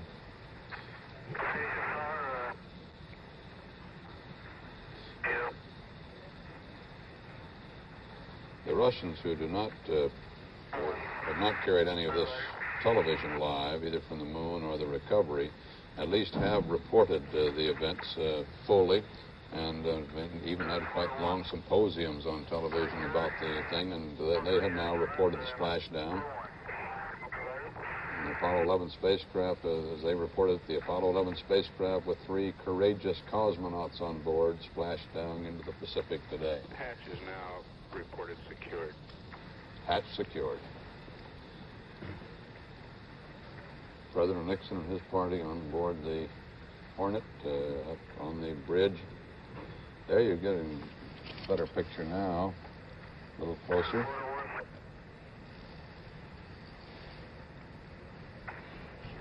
Hornet now 1 1/4 miles from the spacecraft. If you realize now Hornet's slowing down, he's not going to go booming through there at 22 knots. Rather messy. He's got a job ahead after the helicopters pick up the astronauts and get them back to the deck. Then he's got to get alongside and pick up that spacecraft, lift it aboard. He'll do that by putting it in the lee, supposedly. With the great hoist he's got, bring it on to the Hornet. Already reported, perhaps we have not, that all 3 of the swimmers are now in the water. I don't know, when we got knocked off there, Dallas, we were talking about the controversy over quarantine. Did you finish? I couldn't hear anything for a while. Well, I think that I had made the point, Ron, that there is a segment of the scientific community that believes even these measures taken by the National Space Administration are not adequate, and that we have no real way of knowing exactly how deadly a contamination from some other heavenly body might be. So that we're taking these measures in earthly terms and not in the broader terms that might be required. But that's, of course, just speculation. We're now up to 22 knots, and we're 4 3/4 miles away from the command module. The astronauts radio that the spacecraft is not as comfortable as the Hornet, but they say we are comfortable. Here's late word. Heidelberg has put the biological isolation garments into the command module. They've reached out the hatch and they've gotten their suits and they've closed the door again. So they'll be suiting up inside, the astronauts. Probably will take them about 5 minutes to put on those bigs. They're rather, obviously, the space is somewhat confined, and it does take a little time to work your way into one of them. That ought to be a pretty funny scene, 3 guys trying to squeeze into those one-piece suits, sort of like a crowded locker room at the country club. I'm sure they can get a laugh or 2 out of that, Bob. They tried to keep that hatch open only a few seconds when Lieutenant Heidelberg threw the isolation garments in there. But this seems like it might have been more for effect than for real quarantine, because as the spacecraft came down through the atmosphere, they opened vents which let the air out of the spacecraft anyhow. Yes, and that's what they call effluent air, and that's what you were mentioning a while ago, the possibility that that effluent air might be moving downwind toward the carrier. But the National Space Administration, having considered the problem carefully back in Houston, decided there was no danger from that, and that the measures already taken were adequate.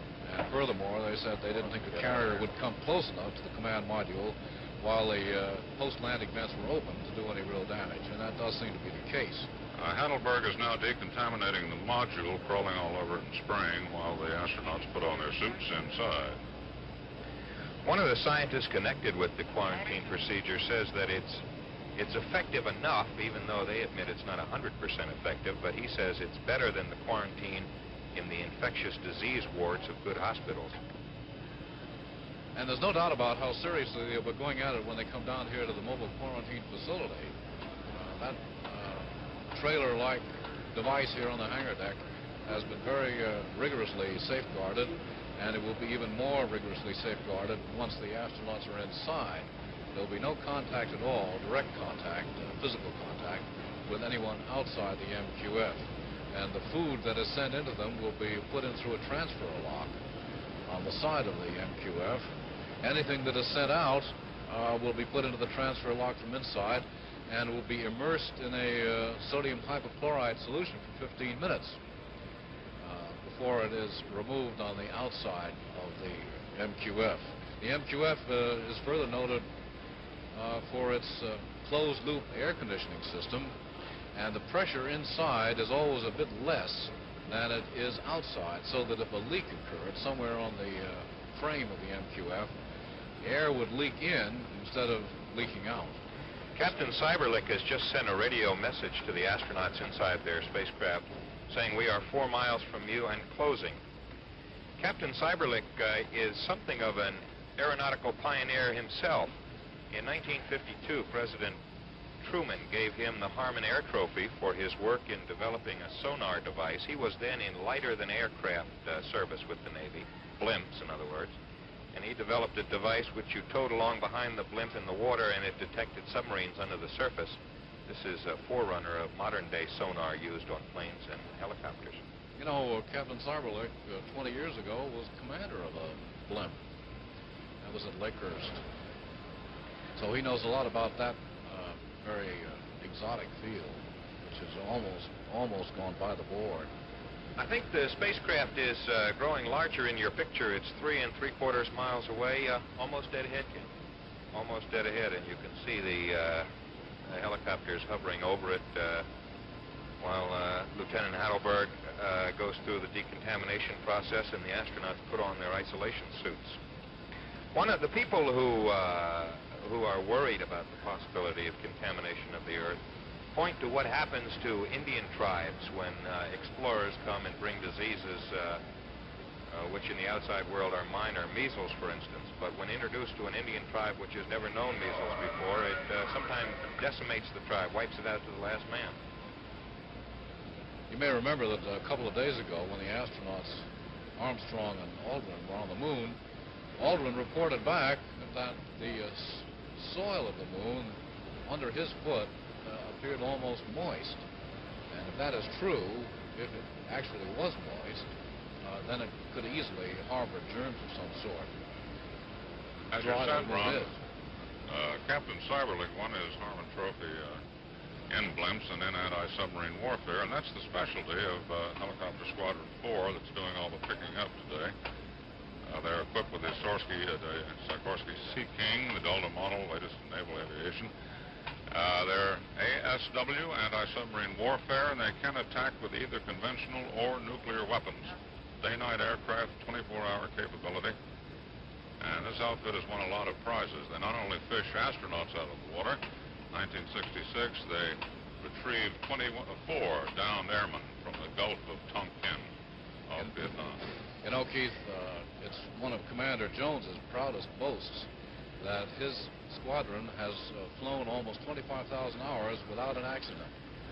He believes that's a record that is unequaled anywhere in the airborne Navy. They're really good. As he said, they split a squadron for these Apollo pickups. They take half the squadron and the men. He said the other day, where else could you find a squadron? You split them and still find all that quality. In fact, Commander Jones is the perfect example of a happy man with a perfect command. He has been quite frank about it. He says he couldn't imagine a better assignment than commanding officer of Helicopter Squadron 4, and he is outspokenly reluctant about the fact that very soon now he'll be leaving it. The squadron will go back on board the Bennington for its annual qualification tests, and after that, in September, Commander Jones will be detached from command of Helicopter Squadron 4 and will be assigned aboard the helicopter landing platform AAA. The astronauts have been in the water now about 37 minutes. In the rehearsals and in the timetable for this morning's real thing, an hour and 20 minutes was allotted for from the time of splashdown until the astronauts enter the MQF. Although in a rehearsal, in the final dress rehearsal, they made it in an hour and 3 minutes. The ship is 2¼ miles from the spacecraft now, and the spacecraft pretty clear now in the picture. The big swimmer, Lieutenant Heidelberg, is using hand signals to communicate with the astronauts inside their spacecraft. He does have a little plastic board with him and a grease pencil, which he can write on and flash messages to them that way. Actually, Ron, not much communication is needed between the astronauts. The hatch is now open. We have word from the scene from the recovery helicopter. And the first astronaut is coming out. That would be Buzz Aldrin, wouldn't it, Dallas? I believe so, yes. Hard to tell right now because they all look pretty much alike in their BIGs, their biological isolation garments. But if they come closer, we'll be able to tell which is which because the name of each one should be on the front of the BIG. First astronaut is in the raft. These rafts have 6 big rubberized pockets underneath to catch and hold water, sort of like anchors really, so they don't flip over in the downwash from the helicopters as the rafts did on Apollo 9. First astronaut waved. It was hard to see that because we're not quite close enough. Very soon now, after all 3 are in the raft, recovery helicopter number 66 will come down slowly overhead, and the net will be lowered by means of a winch from the hatch on the starboard side of the helicopter, and the astronauts will be brought aboard the helicopter one after the other by means of that net. Well, we have to go through that great public scrubbing process first, Dallas. You know, if we're close enough to see that, it's probably going to be the most public bath in history. Second astronaut out of the spacecraft now. I'm not sure any movie queen has ever taken a bath in a film that will be seen by more people. And he's now in raft number 1. That's the one alongside the flotation collar and the command module. In your picture over on the right side, you can see the other 3 frogmen in their raft tethered 100 feet away from the spacecraft, so they don't expose themselves too closely to any germs the astronauts may have. They're upwind, of course. All 3 astronauts are now out, and the hatch on the command module of Apollo 11 has been closed. There will now be that scrubbing process that Ron Nessen described. Then they'll be hauled up into the recovery helicopter. Well, first of all, Heidelberg will scrub down the spacecraft itself with the betadine iodine solution around the valve where the spacecraft let the air out, and also around the hatch from which the astronauts emerge. In order to be effective, this kind of disinfectant has to be scrubbed in, so Heidelberg will put on a glove or mitt. The President is out on the flag deck watching the process through binoculars. Finally close enough to see something now. Right off to starboard. A report that Heidelberg is having some sort of difficulty. It's not... difficulty closing the hatch, and the astronauts are helping him close the hatch. The hatch weighs 250 pounds, and it's supposed to have a mechanism to make it swing easily, but apparently there was some trouble closing the hatch. They wanted to keep it open only a minimum time and get it closed quickly, so if there are any germs in there. With all that close contact between Heidelberg and the astronauts, if he was really even halfway serious about his wife's reservations about it, she's going to be a rather anxious girl right now. One of the reasons for having the second quarantine trailer on board is in case he or anybody else is accidentally contaminated by the astronauts. They will be put in there and kept in there for 21 days. This is a threat that everybody is taking seriously. Nobody wants to be quarantined for 21 days, especially in an MQF, and then after that in the Lunar Receiving Laboratory. We now have word the hatch is secured after that little bit of difficulty that Heidelberg had with it. After the astronauts come back on board, the swimmers still face a period of time in the water.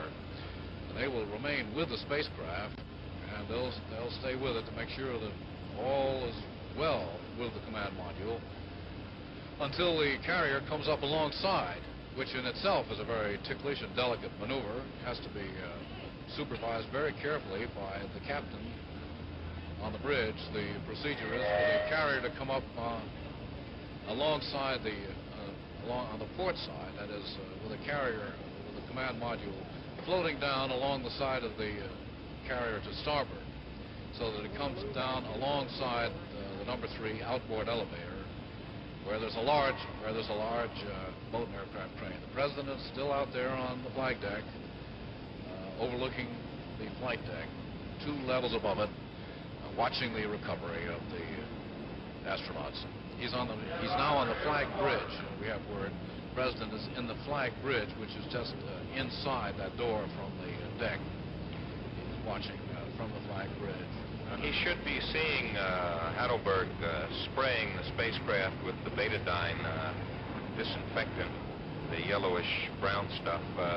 This is in a fire extinguisher tank, and he has a mitt on, something like you'd wash your car with, to rub it into the surface of the spacecraft. This particular kind of disinfectant requires that kind of scrubbing in order to be effective. We had a feeling on one of the recent many recovery exercises conducted by the Hornet that Lieutenant Heidelberg didn't really have his heart in that scrubbing process. Perhaps he was giving it just a lick and a promise, but there's no doubt that he's serious about it this morning.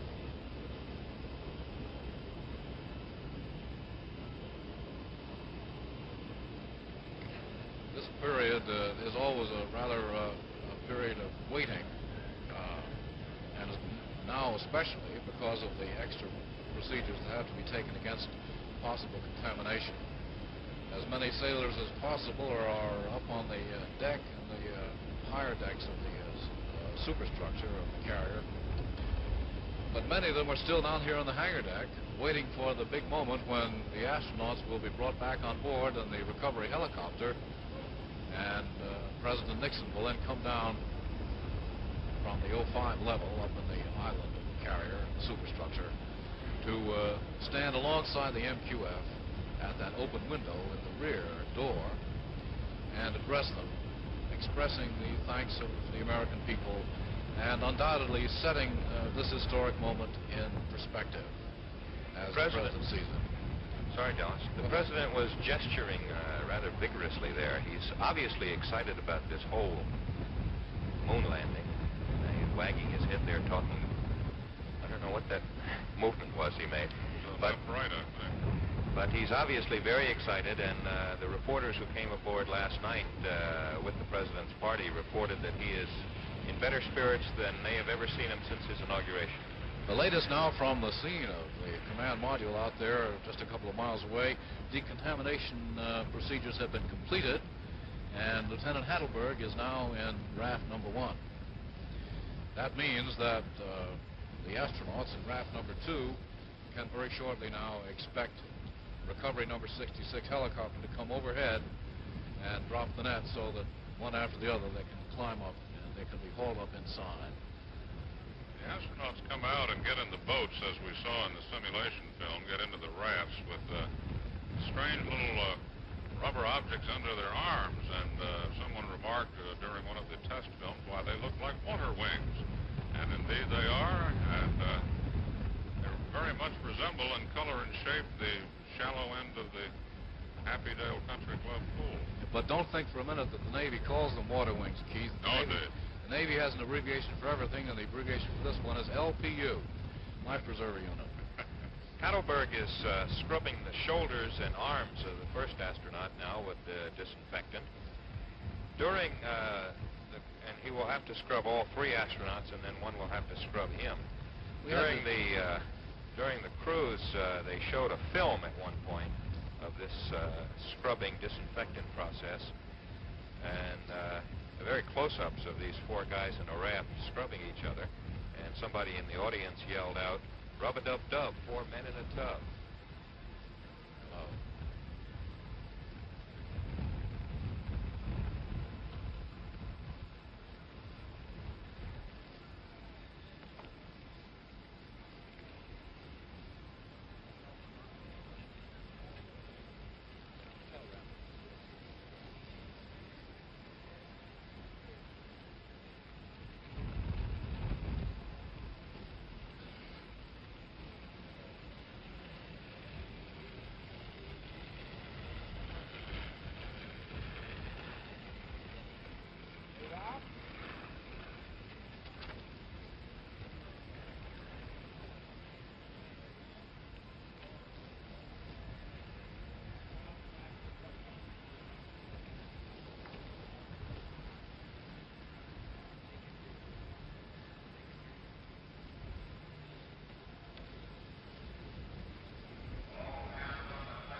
Back in action again?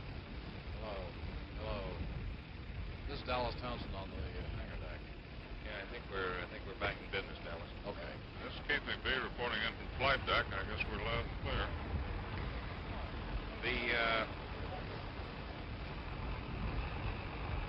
Well, down here on the hangar deck, the Marines are lining up again because very soon now, since the decontamination process is in its final stage, the recovery helicopter will be coming on board on the flight deck, and the next step will be for it to be moved directly down to the hangar deck by the number 2 outboard elevator on the port side. The astronauts will still be inside the recovery helicopter. It will then be hauled back aft on the hangar deck into Hangar Bay 2 by one of those flight deck tractors, very compact, very heavy, rough-duty machines that are used for hauling aircraft around on the decks. It will be brought back to a point about 10 feet away from the side door of the mobile quarantine facility. The hatch will open, and the astronauts will emerge in their big suits, biological isolation garments, They will move down a short flight of wooden steps, mobile wooden steps, and then walk across the deck of the hangar bay into the mobile quarantine facility. Dick Swimmer, we understand, is now scrubbing down the third astronaut, who in turn will turn around and scrub him down. Then they should be ready to signal for the Billy Pugh ladders and pick up the first one. The spacecraft is about, that's the raft with the other 3 frogmen in it. They're waiting 100 feet out for this decontamination process to be completed before they go in, pull themselves in along the 100-foot line back to the spacecraft to help the astronauts into the Billy Pugh rescue net and up into the helicopters. The first 2 astronauts are now scrubbing down Lieutenant Heidelberg's isolation garment.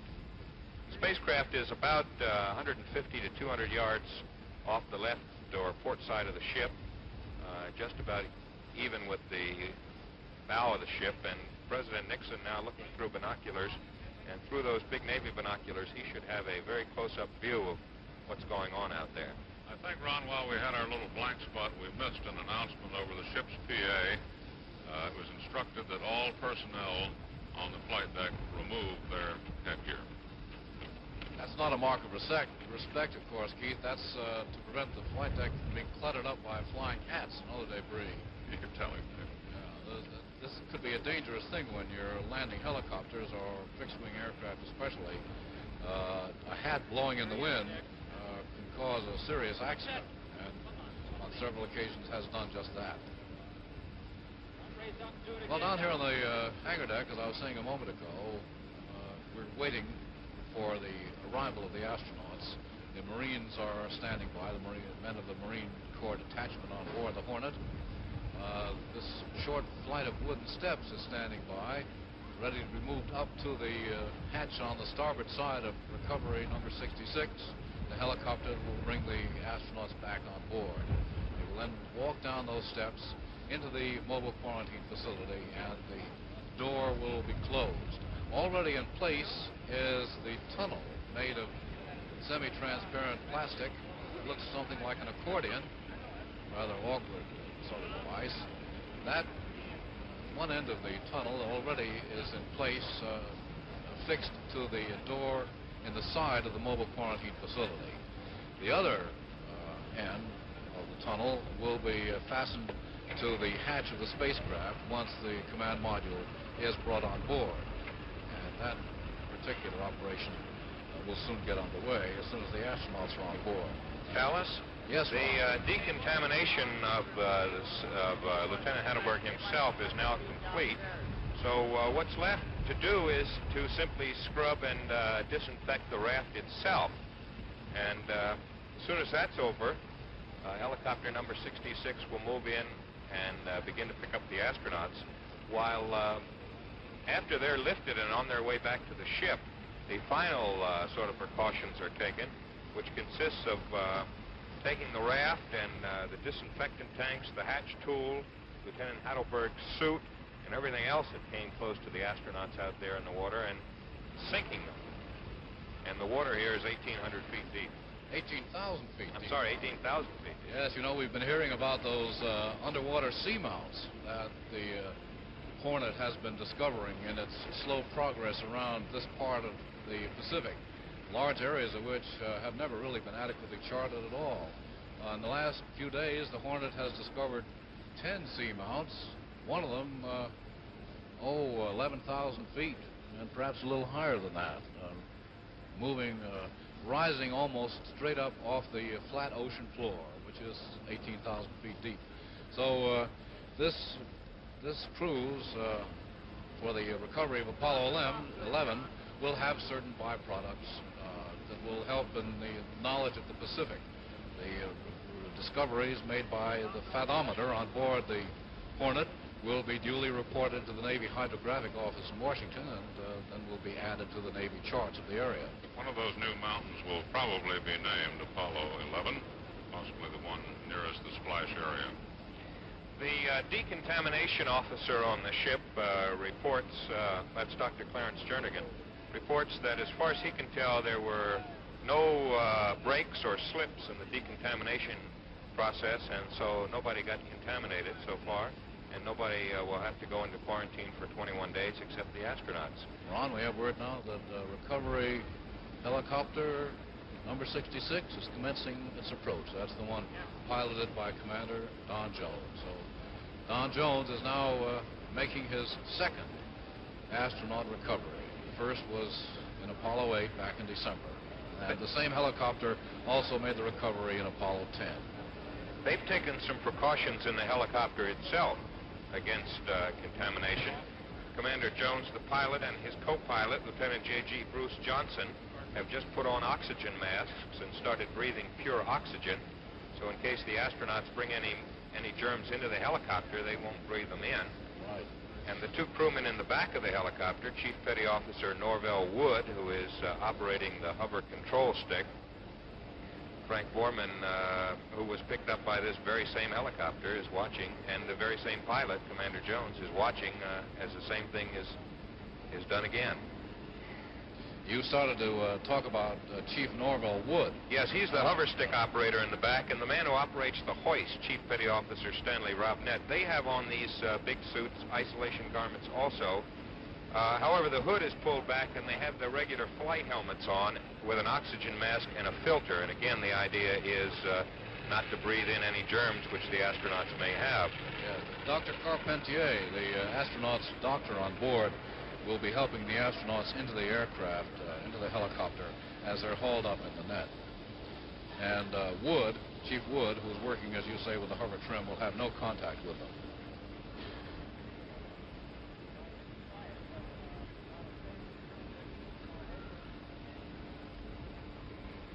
As the third astronaut comes up in the net from the raft alongside the command module, Chief Wood in number 66 will be moving forward and taking off his big suit.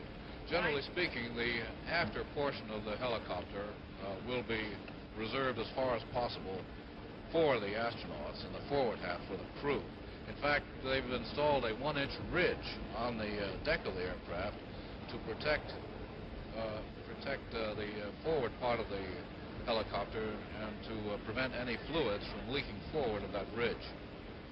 They've also spread some towels on the floor in the back of the helicopter to soak up any water, which may drip off the astronauts and possibly be contaminated with moon germs.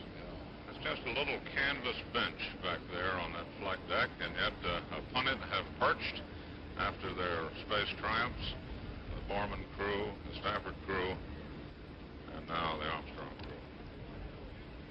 We hear that written on that white bench, Keith, is painted there late at night, is a welcome sign for the astronauts. It says, "Tranquility is an HS-4 pickup." Well, it may be tranquility, Ron, but it certainly isn't air-conditioned comfort. All of us, at one time or another, have flown in helicopters, and I think all of us also have flown in number 66. And it's probably one of the world's hottest rides. Band on the deck strikes up. Let's listen to that band as they...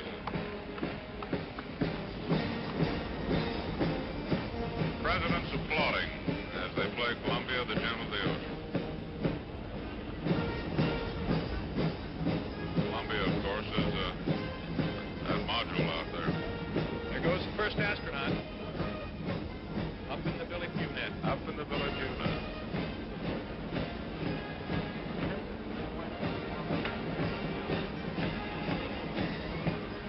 feet from the sea to the helicopter door. They have instructions in the helicopter, the two crew members in back, not to touch the astronaut. Dr. Carpentier will help the astronaut out of his net. We understand that President Nixon requested that the band play Columbia, Gem of the Ocean. Written on the bottom of the helicopter is another welcome aboard for the astronauts. It says, "Hail Columbia." The other night, that helicopter was on the deck, and I peeked underneath, and they had the old sign from the Apollo 10 recovery saying, "Hello there, Charlie Brown." But at the last minute, they painted the new welcome on saying, "Hail Columbia." So when the astronaut rides up in the net and looks up, he sees it painted on the bottom of helicopter 66.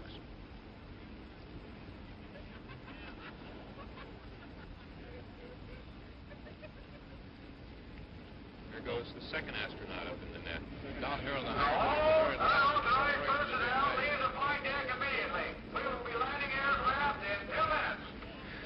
Hirosaki, the NASA project engineer, who had a lot to do with developing the mobile quarantine facility, has been spending most of his time the last 5 days inside it, along with Dr. Carpentier.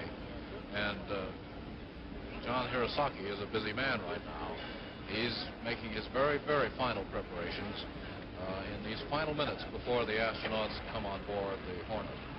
It's been about an hour exactly, Dallas, in Splashdown, and one more astronaut to go. So it looks like they've beaten the timetable by about 18 or 19 minutes and are just about doing it in exactly the same time it took during the dress rehearsal the other day.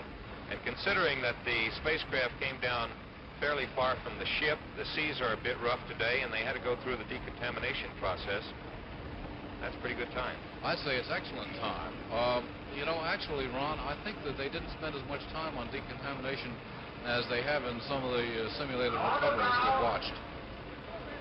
It seemed to me it went very fast. We're waiting now for the third and last astronaut to be pulled up to the helicopter. Then they'll come aboard. There won't be that flight deck welcome ceremony with the red carpet. There he goes. Last astronaut going up.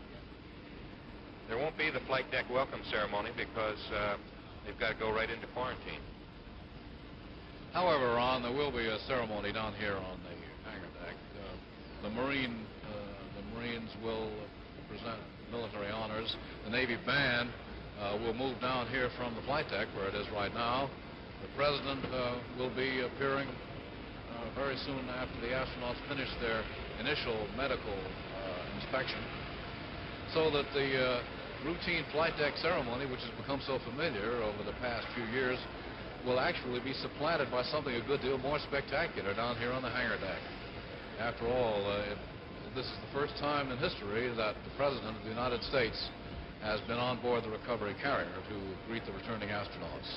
A sign of the importance that President Nixon attaches to this historic moment in manned space flight. The third astronaut is now in the helicopter. The door is closed, and the helicopter is going to come back to the ship now. So the astronauts have been to the moon and back, and they've come through the last dangerous part of the flight, which was the re-entry. And it's all over now, but going into quarantine. You know, I think we ought to mention right here, Ron, rather, that we are about 906 statute miles southwest of Hawaii, moving up a couple of hundred miles along the track from the original splashdown point, which means that we're a good deal closer to Pearl Harbor than we would be otherwise. In fact, we're about 10 hours ahead of the point where we would be at this time if we adhered to the original schedule. And there had been some talk during the night here on the Hornet, as you know, Ron, that perhaps we might make Pearl Harbor by Friday night instead of Saturday morning. But the last I heard from NASA officials was that the original schedule would be followed, and the captain plans to have the carrier tied up at berth Bravo in Pearl Harbor at 9 o'clock Saturday morning. All three astronauts are now on board helicopter number 66. The helicopter is loitering out there a bit, as Commander Jones said it would. This is to give the two crew members in the back a chance to come up forward and take off their isolation garments, and leaving in the back of the helicopter only Dr. Carpentier and the two astronauts. This will probably be the photo chopper coming in. They're generally the first to come in.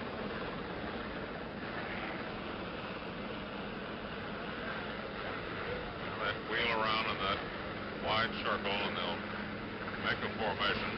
And swim one chopper that still has Frogman aboard will come up tight on Commander Jones's wing, just as a precaution. And swim two, Pete, will just stay out there, babysitting, as they say, with the swimmers who dropped into the water alongside the command module, who helped in the recovery of the astronauts. They will stay with the command module until it is alongside the starboard side of the carrier and is about to be brought up onto the number 3 elevator. Then they will climb aboard the carrier in cargo nets. Renewed signs down here on the hangar deck of the presidential presence. Secret Service men are reappearing on the hangar deck. Recovery 1 has a green deck. Beginning to rain up here. president has a overhang on that bridge, so he's not getting wet. We believe the president may have moved off the bridge, possibly on his way down.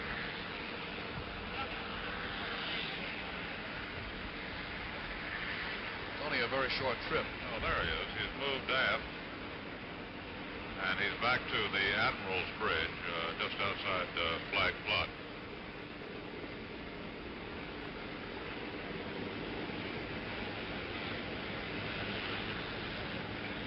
There's 66 coming in.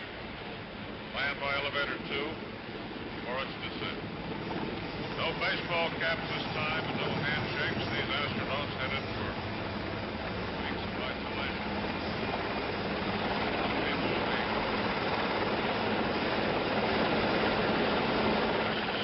Fantastic event. Wapakoneta, Ohio. A man from Montclair, New Jersey. Walk on another planet. Their partner. This incredible adventure. Recovery complete. Shut down.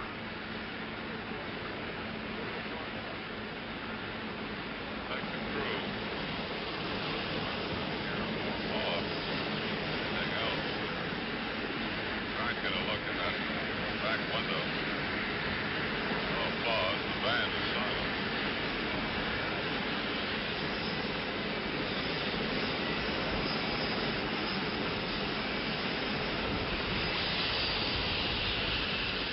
Okay, 66 is shutting down.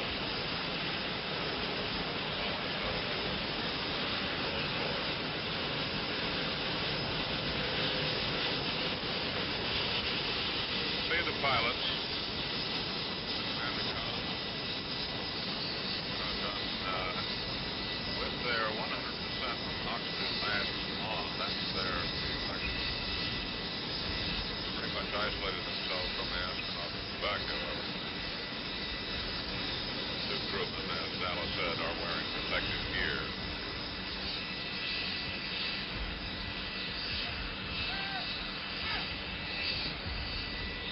There goes the band. We will probably have a musical salute as they lower 66 to the hangar deck.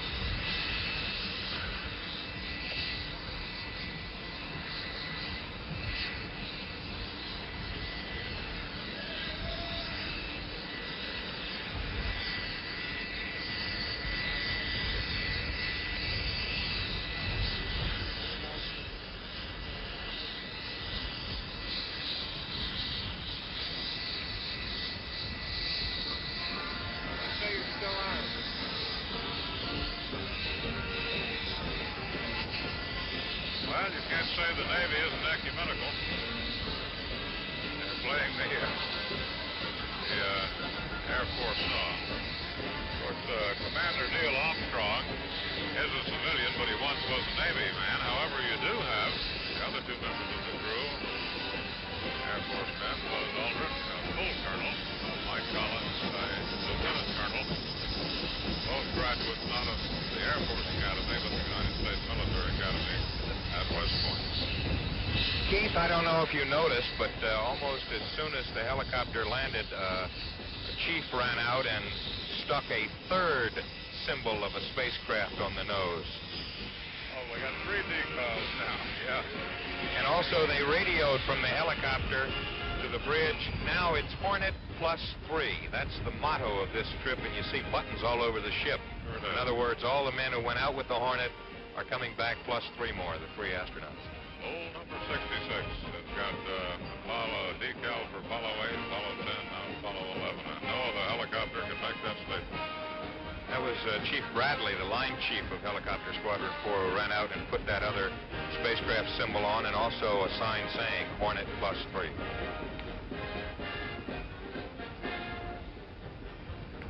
You can't see in the back there. It's just too dark through that window. Dr. D. Stalkin, NASA Recovery Chief, John Stonecipher, his deputy, and Ben James are on the elevator. It's always Dr. Stalkin who leaped forward to pump their hands when they came out of the helicopter. Not this time. There you see a close-up of the new symbol.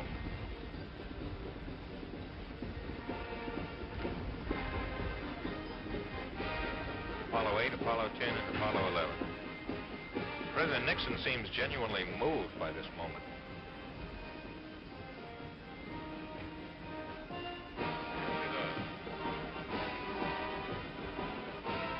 And the crew's getting out, 3 of them anyhow. They leave one man in the helicopter, as they say, to ride the brakes. It's a rule on helicopters that you don't move a helicopter unless somebody's there with their foot on the brake in case it starts rolling toward the edge. Number 3 elevator will be leaving in 1 minute. And down here on the hangar deck, all's in readiness for the big moment. Number 3 elevator on the port side is still in the raised position.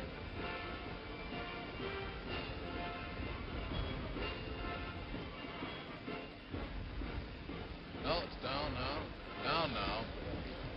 I couldn't see from my point. It's now down, and the tractor is being moved back to haul the helicopter off the number 2 elevator and back here to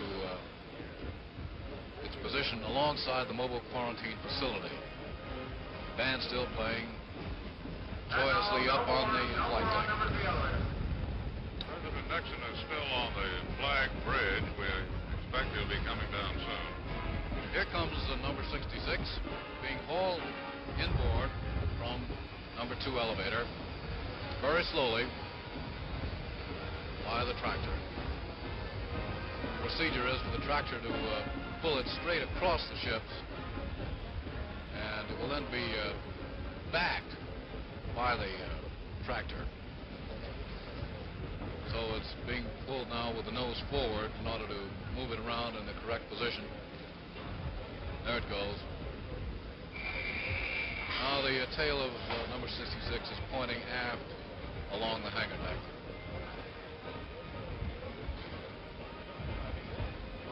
Astronauts still inside.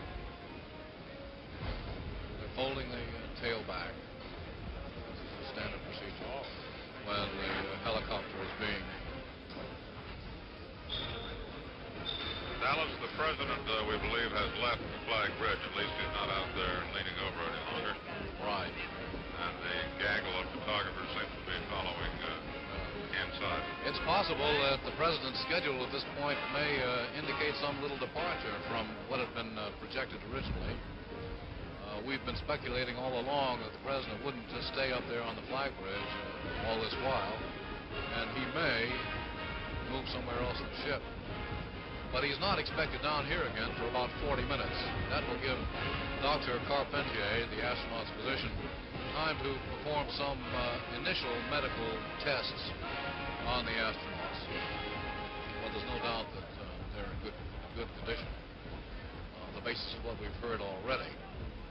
And after about 40 minutes, the president will come down here to the hangar deck and will make that personal statement to the astronauts. It's quite possible that they will be able to say something to him because they'll be wearing lavalier microphones around their necks, and anything they say will be carried by loudspeaker to those of us gathered here on the hangar deck.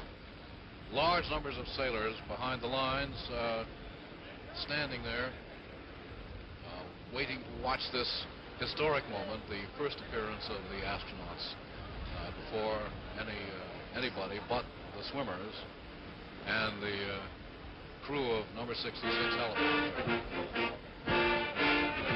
Dr. Don Stolken walking along the blue path. He's the chief of the NASA recovery team on board. Talking now with John Stonecipher, the assistant chief. Helicopter being moved slowly back here with the flight crew, flight deck crew in yellow jerseys. Man up the head about to blow the whistle for it to stop.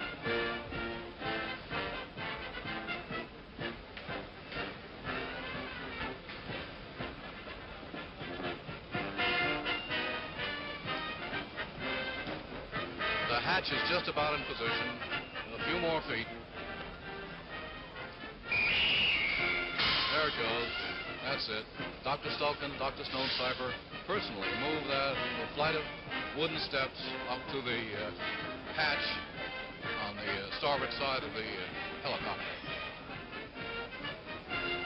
Dr. Carpentier slides it open, and here they come. Here they come, the three astronauts, Armstrong, Aldrin, and Collins, waving to the crowd of cheering sailors, moving swiftly into the mobile quarantine facility.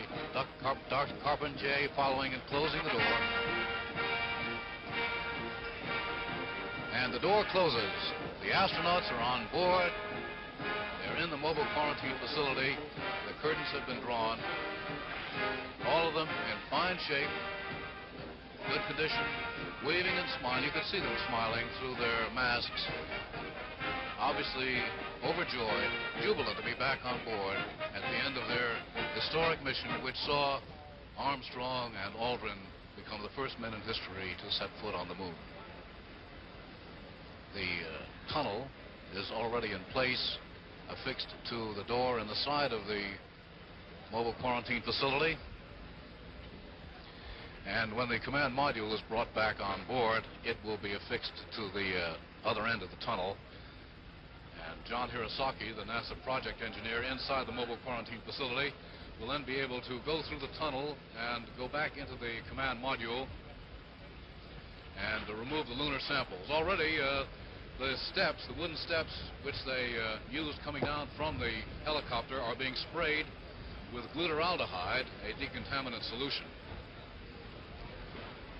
That's one of the procedures established by NASA as a means of preventing contamination by any lunar viruses brought back, if any there are, brought back by the returning astronauts. Well, it was a big moment. It didn't last long. They're already going through the initial procedures inside the mobile quarantine facility. There'll be about 40 minutes of medical testing for each man, but that will be interrupted by the visit of the president. A moment ago, right here on the hangar deck, we saw Commander Don Jones, the pilot of number 66 helicopter. And he is back after accomplishing his second recovery. The first was Apollo 8. And he's back now, obviously in a happy frame of mind, having made the second spacecraft recovery. This was the one, the big one, the biggest one of all. And Commander Jones is coming over to our microphone right now with his crew. And we're over to one side of the mobile quarantine facility here on the hangar deck. Commander Jones, congratulations. I think that's the first thing that anybody should say to you. Thank you. It was a great thrill, and it couldn't have gone better. I was just extremely proud of the swimmers and everybody that participated. It was a real team effort. As you know, a lot of people supported us up till the minute of pickup, and it went very, very well. What was your total time, Don? Gee, I'd have to look at the log sheet, Dallas. I don't know, but I feel we're about 5 or 6 minutes ahead of our schedule. It just couldn't have gone more smoothly. Chief Wood here did a magnificent job, and Chief Robinette, who is still locked up in the airplane, also did well. Chief Wood, did you have a chance to say anything to the astronauts? Did they say anything to you? No, sir. With the bigs on, they couldn't have heard me, and with the headset we had on, I couldn't hear anything they said. Their actions indicated they were cheerful all the way through the entire procedure. Was there any sort of message that they conveyed in some way or other to you? No, sir. We didn't really have time. We were too busy trying to get our gear together to get back on board. Lieutenant Johnson, you probably got a look at them. You were flying co-pilot. Yes, I was. I looked back as we got out of the helicopter, and one of them gave me a thumbs up. That's the only signal I got from them. They sure looked cheerful, though. Glad to get back. Boy, it's a big thrill for me to pick them up, too. Was there any complications at any point, Don? None whatsoever, Dallas. It just went very, very smoothly. better than the Simex we had 2 days ago. So I was Well, it very could hardly go pleased. any better than that. No, it couldn't. No, I was very pleased. Exactly according to plan, and of course, it's a great sense of relief to us to know that it was done and done well. So we're satisfied. Well, you've now performed your second manned spacecraft recovery. This is the third one for HS4. As you know, Chuck Smiley had the last Right. one on 10, and we had 8. You yourself. So it's a big accomplishment for the squadron, and we're all real proud of it. What do you think will happen to helicopter number 66 now? Will it be put in some special place? Well, as I told you, my junior officer suggested it be bronzed and put in the Smithsonian. No, I don't think so. It's still a real good flying machine, and we'll get a lot of use out of it. I suspect it still has a good many flying hours ahead of it. Sure does. Sure does. Well, Don, congratulations again, Thank you very Lieutenant much, Johnson, Don. Chief Wood. Thank you very much. And congratulations also to Chief Robnett. Thank you. Chief Robnett is still inside the helicopter, which very soon now will be moved back up to the flight deck and will be moved back toward the fantail, and then will be sealed after Chief Robnett is out of it, and will be pumped full of formaldehyde gas and left to sit there for a couple of hours as an additional measure against possible decontamination. Well, here on the hangar deck, what is happening now is that the astronauts are going through their initial medical inspection by Dr. Carpentier, and we're waiting now for the moment when an initial medical report will be made by one of the NASA officers. And soon after that happens, so I'd say half an hour from now, President Nixon will come down from the carrier's island and will make his appearance outside the mobile quarantine facility. Right now, that's the situation here on the hangar deck.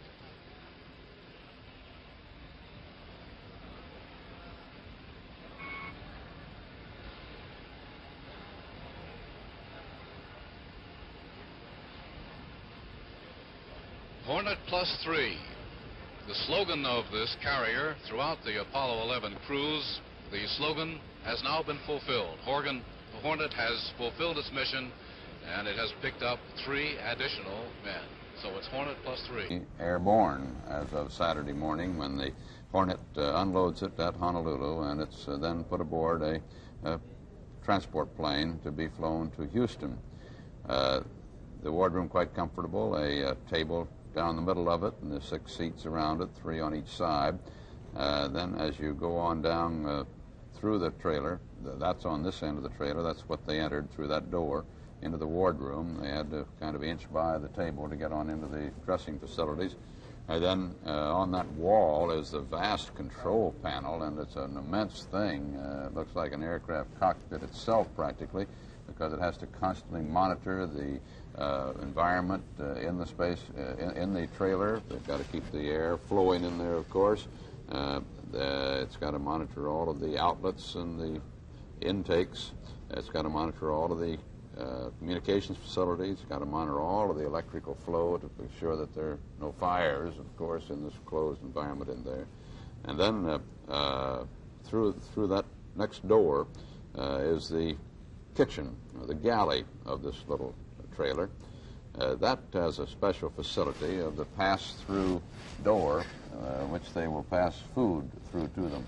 And by keeping the pressure differential there, so that the pressure inside is just a little bit lower than the pressure outside of that trailer, anything when that thing's opened, passing through a little trap in there to pass food and so forth in. If there were any germs about, because of the pressure, they'd be kept inside of the trailer. The gas tends to flow in rather than out. That's the idea, right? And then in the next area, 6 bunks, comfortable enough, not exactly like a bed at home, but comfortable bunks, also with straps to keep them strapped in while they're flying, and then the shower and toilet facilities on beyond that. CBS News coverage of the recovery of Apollo 11 will continue in a moment.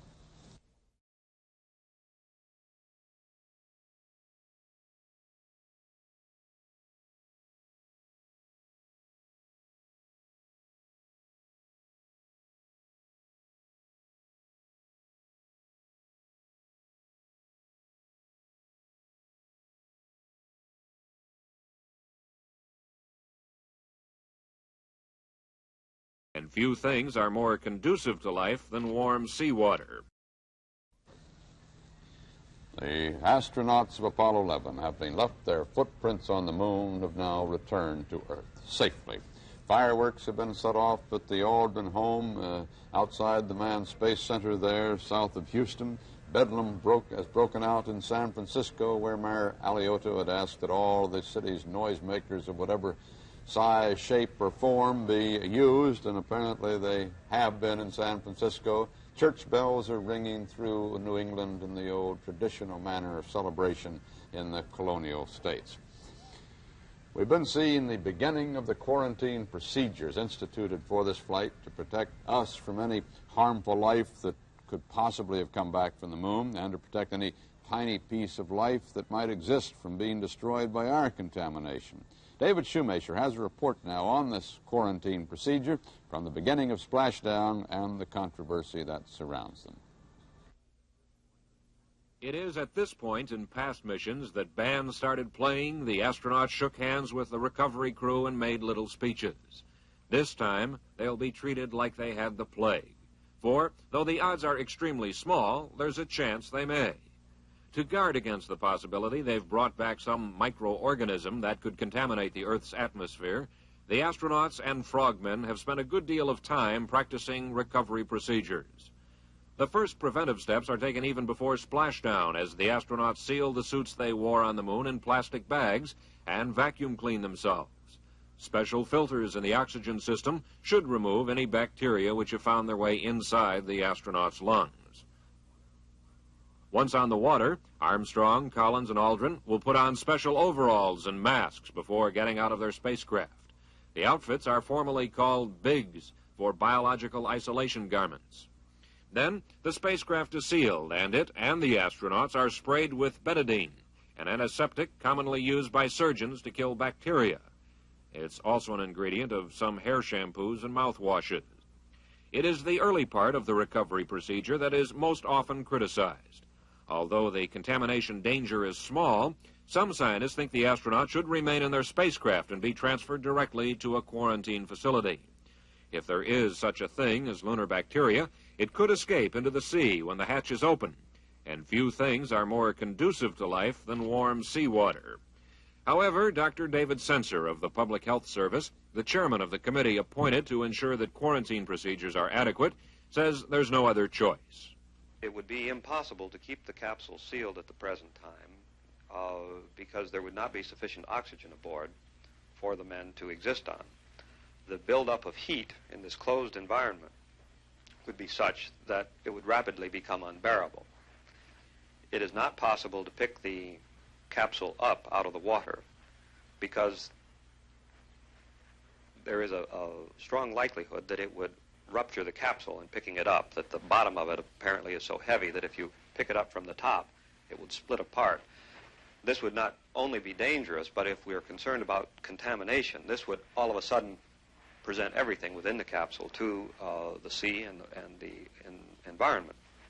On board the recovery ship, the astronauts will scramble into a large trailer called a mobile quarantine facility.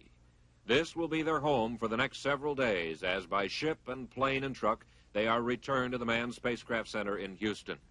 Parts of the trip, particularly the transfer off the ship at Hawaii, seem almost as hazardous as anything they've attempted in outer space. From Hickam Air Force Base outside Honolulu, the astronauts will be flown directly in quarantine to Ellington Air Force Base near Houston. Beside a doctor, the only other man to come in contact with the crew up to this time will be John Hirosaki. Hirosaki helped design the entirely self-contained transporter and will operate the power and air conditioning systems to be sure the total isolation is maintained. Mr. Hirosaki, are you worried about the possibility you might wind up with some dread disease, some plague? No, I'm not, really. I think the probability of contamination is extremely remote. What does your wife think about this job you have? She thinks it's very interesting. However, she doesn't particularly agree with the extended quarantine period. Besides preparing the lunar samples and passing them through to the outside, Hirosaki will function as chief cook and bottle washer for the astronauts during the trip back to Houston. Inside of here, we do our food preparation of airline-style meals. All we had to do is thaw the meal out, place it inside the oven, and then cook it for a preset time limit. Living inside the transporter is about like living in a house trailer, though the beds are a lot less comfortable. There is provision for a sixth man inside, just in case someone, a frogman for instance, should accidentally come in contact with the astronauts during the recovery operation. But other than Hirosaki, the only outsiders scheduled to share the first days of quarantine with the astronauts will be a young NASA flight surgeon, Dr. William Carpentier. We're really following them based on clinical experience. There's no new innovations, no new things that we're doing. We're following them like any physician would follow a patient for any signs of infectious disease. There are no particular tests that you plan to run here that are any different from the return from any mission? Not really, because we've had, all through the Apollo program, we've been running the same kind of test that we will be running after the 11 mission. And basically because some of the tests that are running, you want to see if there's any change in their response just from space flight alone, especially in the area of immunology and biochemistry, hematology. So we will be running essentially the same protocol that we have been running on the previous Apollo flights. Arriving at the Manned Spacecraft Center in Houston, the astronauts will spend the remainder of their 21-day isolation period in this $8 million special building, the Lunar Receiving Laboratory. Dr. P.R. Bell is in charge not only of the astronauts, but of the samples they have brought back from the surface of the moon. We then get them into the vacuum laboratory and put them in some Class 3 cabinets where the cabinets are tight so no gases leak in or out.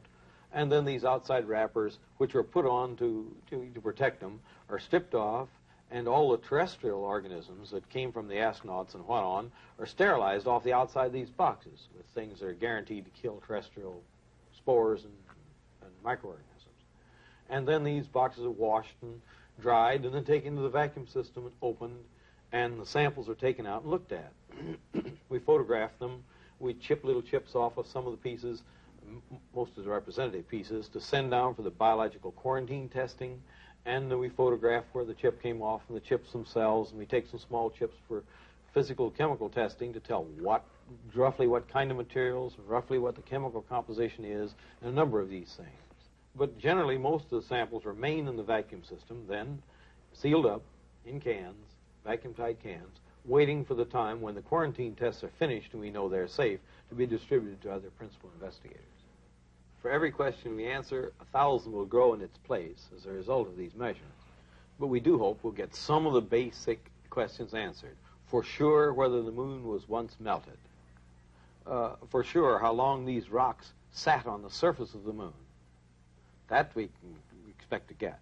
How long it was since these very rocks were crystallized, if they were ever melted once, or were formed in whatever form they are now. Or from the time they were put together as a rock, how long was that? And a number of things of this sort we hope to find out.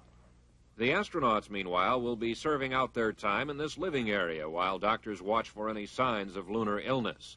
They will have more company now, though. 17 scientists and technicians who are working with the samples join them in quarantine. Most of the newcomers will live in a large dormitory. As a result, men only on the lab crew. To make the wait as comfortable as possible, the astronauts will each have a private bedroom and an exercise and game room.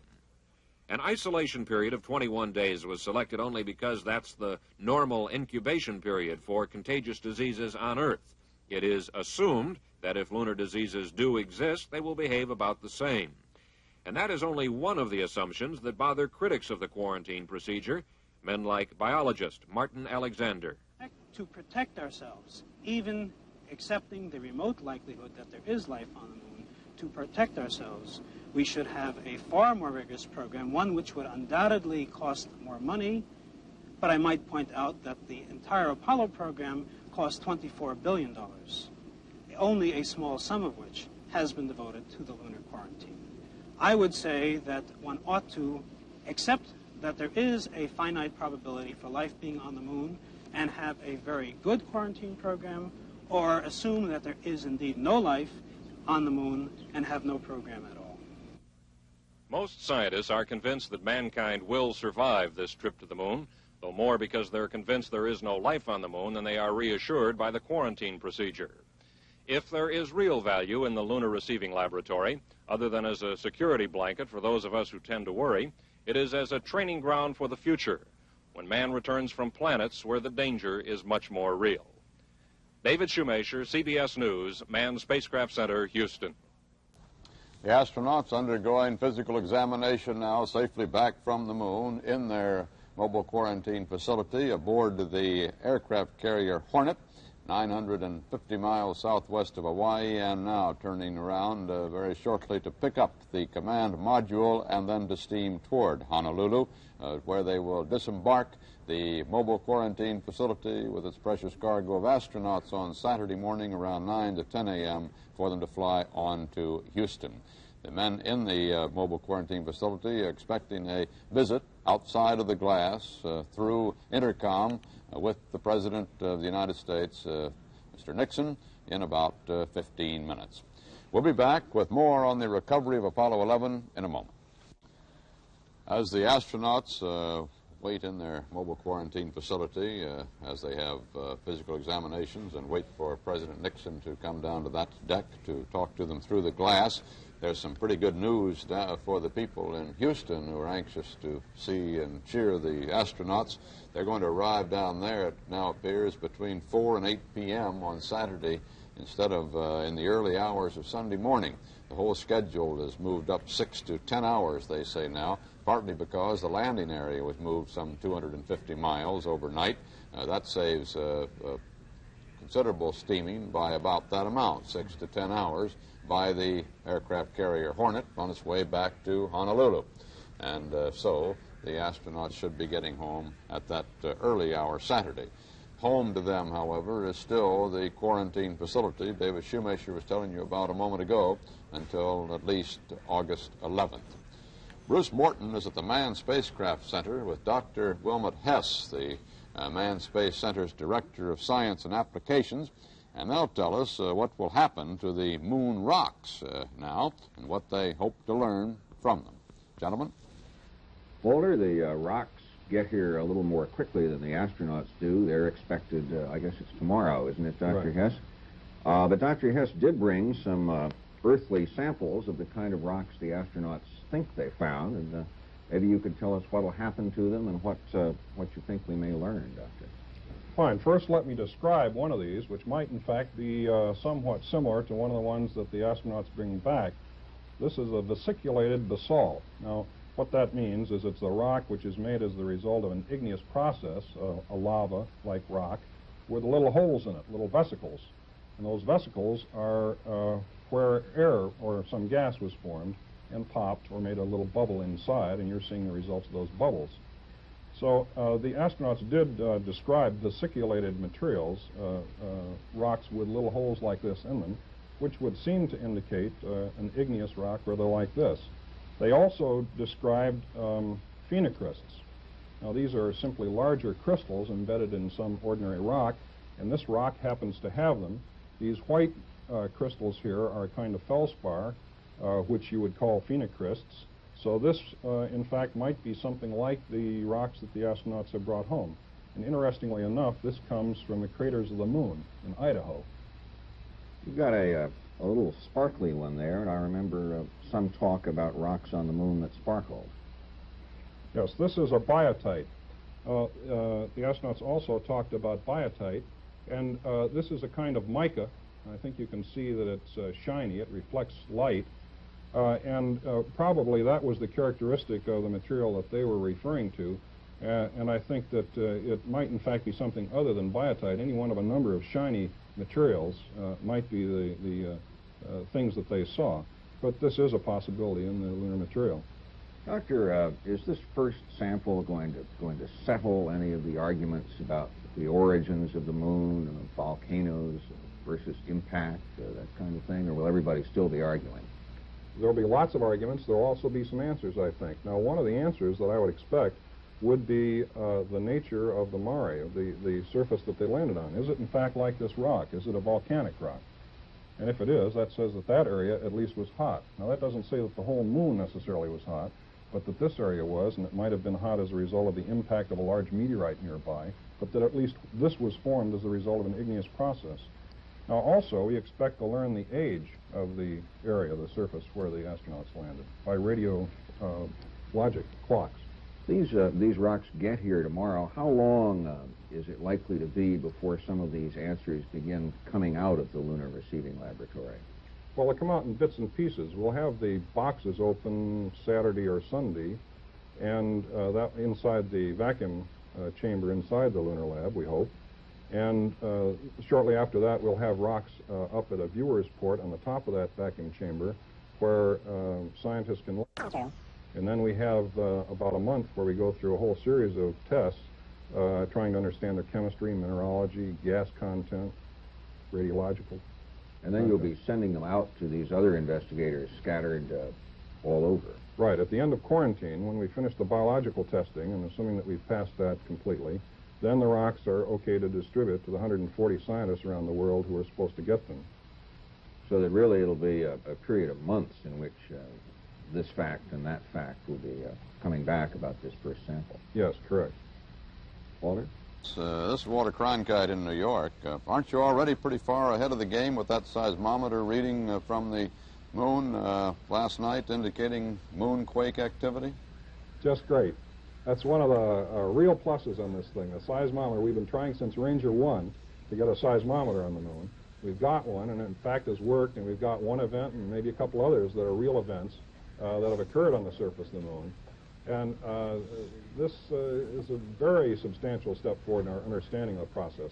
We're not going to be in a position now to say what caused that moonquake or what it can tell us yet about the layering of the moon, but give Dr. Latham and his scientists some time, and I think those kind of answers will come out. Well, you say there were the moonquake that was reported, or meteoroid impact, if it might have been that, but also a couple of other events. What are the others? Well, I think I should wait for Dr. Latham to talk about them, and I'm not sure that they're properly called events yet. One of the problems is trying to sort out the real lunar events from various things like the creaking of the LEM and other residual motions of the seismometer itself. And that's why you have seismologists looking at the seismic records, that these things aren't completely obvious to sort out. It takes some time to understand what you've got. Thank you very much, Dr. Hess. CBS News coverage of the recovery of Apollo 11 will continue in a moment. We can see on our monitors that there on the aircraft carrier Hornet, the group is beginning to gather, that is guards and cameramen and so forth, around the mobile quarantine facility, awaiting the arrival of President Nixon, who will, through the glass there, talk to the astronauts. They've just permitted these people to come back in the area, having completed a thorough mopping of the entire area that would be around, looks like around 25 or 30 feet between the point where the helicopter stopped and they came down the steps and walked over there to the mobile quarantine facility. Let's look at a slow-motion videotape now of the astronauts' departure from the helicopter into that mobile quarantine facility.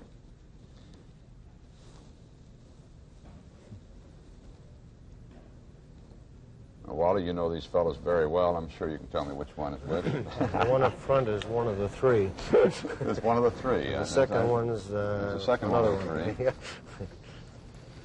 I'm not sure they even came from this place, the way they look. They really do look like men from the moon, don't they? Aren't those ridiculous garments? That's never going to sell on Fifth Avenue, I don't think. I wouldn't bet on that. No, I'll take that all back. That may be the big selling item on Fifth Avenue in the next year or so, the moon garment of some form. Probably with openings in the side. Well, if smog gets worse, it will be. That's right, Arthur. I'll give you a guess, though. I bet the first is Neil, the second is Buzz, and the third is Mike Collins. That's my guess. We'll find out someday. Yeah.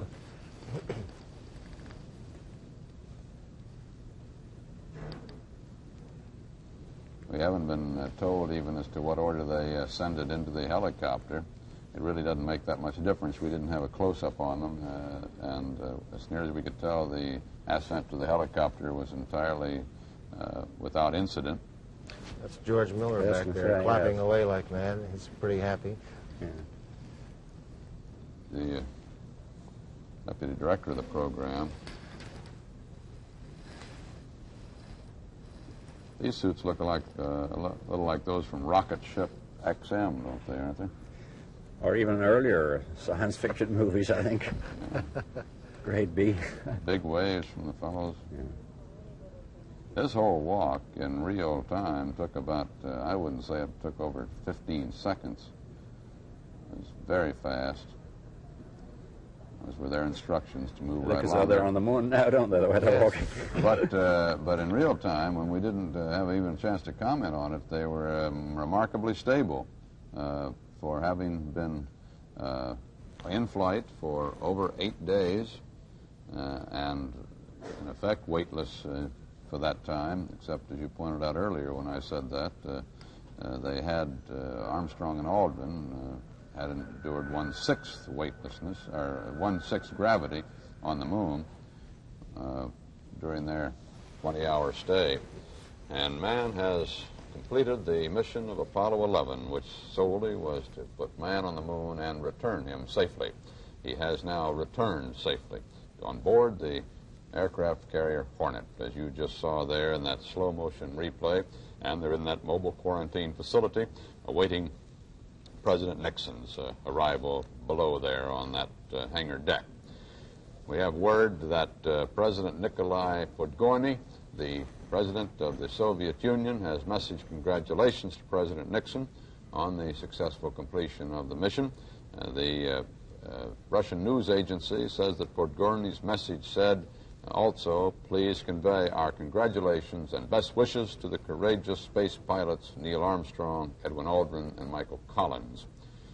Soviet Union having lost the race to put man on the moon, a race that had appeared 8 years ago when President Kennedy proclaimed the intention of this nation of putting man on the moon in this decade, seemed already lost to the Russians.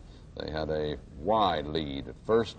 They put the first satellite into the skies. They put the first astronaut into the skies when Yuri Gagarin made his one-orbit trip of the Earth. They had the larger boosters. We had a lot of catching up to do back in 1961 when the program was first put forward, but the catching up has taken place and the surpassing, as has been acknowledged now by scientists around the world and world leaders and the people of the world. And perhaps with this feat, America has regained some of the prestige in technology that was lost to the Russians in those early days of the space race. But as nearly every American who's had a part in this program has been saying in these days since the landing, the dramatic event of last Sunday night on the moon, this is mankind's great moment, even as Neil Armstrong proclaimed it a great stride forward for mankind when he set foot on the moon. We're waiting for the arrival of the President. The honor guard is drawn up there across from the mobile quarantine facility. A small reception area has been prepared. We're waiting for the President. Should be coming down there to the hangar deck any moment. As originally indicated, he'd be there about 2:45 Eastern Daylight Time. It's early morning out there right now. It's just a little bit not long past dawn. Dawn came just 2 hours ago. The President had breakfast while they were awaiting the pickup. Looks as if they're on the aircraft carrier. They're appearing, ready for the little ceremony. And here's Dallas Townsend. I see. Mr. Secretary, how are you? Nice to see you again. Nice to see you. Mr. Secretary, I wonder if we could ask you what do you have an indication what the response to this successful moonshot has been around the world? Well, it's been tremendous. I don't suppose anything has ever had as much effect around the world as this event. The President will comment on it, I think, in his statement, but it's been tremendous. And I think it'll be of particular significance in the field of foreign affairs, especially because of the attitude of the astronauts. Well, Mr. Secretary, do you expect that there will be some initial effect visible on the trip the President is now beginning? Yes, without any question. And I'm sure that will be true in Japan and other places. Japan, the reaction has been just great. I better go back to my... Thank you very much, Mr. Secretary. That was Secretary of State Rogers, who has come down here to the hangar deck in advance of the arrival of the President, standing there now with Henry Kissinger, the President's advisor on defense matters, Admiral McCain, the Commander-in-Chief of Pacific Forces, and Rear Admiral Davis, the Commander of the Hawaiian Sea Frontier. And right now, we have Ben James, who is slowly making his way over to us. Ben, what is the word from inside the mobile quarantine facility on the condition of the astronauts? Well, Dr. Carpentier says they appear to be in great condition. He's finished taking the blood samples and the swabs, so he's through with them. And at the time I was talking over there a couple of minutes ago, Aldrin is getting out of the shower. Armstrong and Collins are all ready. They're dressed. And I talked to Collins. He said he's proud to be back. They're all very happy to be back. I can imagine. And very proud, of course, of what they've accomplished for the whole world. And they're especially proud of the recovery force, Dallas, so that's a good thing. Well, I don't blame them a bit. The recovery went off without a single hitch as far as we could tell. It certainly seemed to. It was one of our best, I guess. I suppose it's too early, Ben, to find out if there is any initial determination by Dr. Carpentier about the possible effects of the lunar excursion by Aldrin and Armstrong. Yes, of course, this is a cursory examination. This is a normal physical that he's going through now, as you know. Nothing very different from what we've done on all the flights. But the analyses of these things back in Houston are going to be the determining factor. But he says, from a medical point of view, at this particular time, they look great. They look just great. This has been the report on almost every other flight, hasn't it? That's right. I hope it continues that way. Was there any particular quote from Armstrong, the flight commander? No, I didn't have a chance to talk to Neil, and I didn't talk to Aldrin, but did talk to Collins. That was the only one who was available. Yeah. But they're feeling fine. He said they're all in great shape. They feel fine. They can't wait to get home. Well, Ben, that will be great news, not only for their families, but for the whole American people. I know for us. Thank you very much. Well, that was Ben James, the NASA Public Affairs Officer, who has given us that first, most encouraging word on the condition of our astronauts Armstrong, Aldrin, and Collins, following their return from their lunar flight and the initial medical examination by Dr. Bill Carpentier inside the mobile quarantine facility. Very shortly now, we can expect that President Nixon, who has been kept informed in detail of the developments down here on the flight deck, will be making his appearance also on the hangar deck and will be coming over to congratulate the astronauts. Undoubtedly, he also has received the word that we just now received, that the astronauts are in good condition, happy to be back, and delighted with the recovery, which went off without a flaw. We hear now that it'll be 4 minutes, and President Nixon will be down here on the hangar deck. The Marine Honor Guard is standing at attention on either side of the door to the mobile quarantine facility. Any moment now, the curtains in the window over the presidential seal will be drawn back, revealing the 3 astronauts. Ben James spoke a moment ago about the fact that one of them had already taken a shower. There is a very pocket-sized lavatory up in the forward end of the MQF. And there is space for a shower, but you don't have. It's not a full-size shower by any means. It's a sort of very, very small-sized bathtub, almost not much more than a foot bath, with a shower overhead, so that they can take a shower. The MQF is receiving ship's water at this time, but that will be cut off just before the MQF is offloaded at Pearl Harbor to be carted over to Hickam Air Force Base and then flown back to Ellington Air Force Base in Texas, at which point, still in the MQF, the astronauts will be removed from the C-141, which flies them there, and in another tractor trailer, they call it a 40K crawler, will be taken over to Ellington to the Lunar Receiving Laboratory. All's in readiness down here now on the hangar deck. The tunnel, made of semi-transparent plastic, is established between from the door on the side of the mobile quarantine facility, waiting only for the moment when the command module will be brought on board. The command module, when it is brought back to land, will go to Downey, California for a 21-day quarantine period and a very detailed inspection. By that time, the lunar samples, the lunar rocks that the astronauts brought back from the moon will have long since been removed and sent to the various scientific teams that have been waiting anxiously for the samples from our Earth's planet, our sister planet, the moon, for an examination in detail of the lunar soil, the lunar rocks, and the other substances that the astronauts brought back.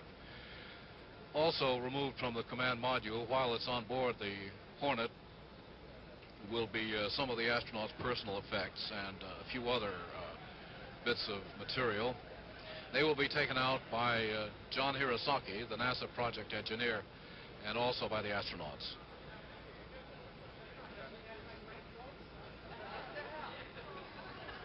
Correction on something I said a moment ago. The spacecraft will be sent to Houston, Texas, not Downey, California.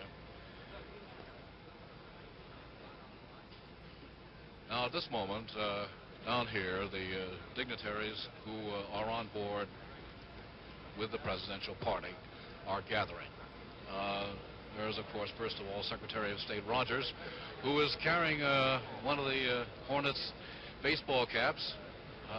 Caps that the captain has been spreading around. The president has come down the escalator through the hatch to the hangar deck. Ruffles and flourishes.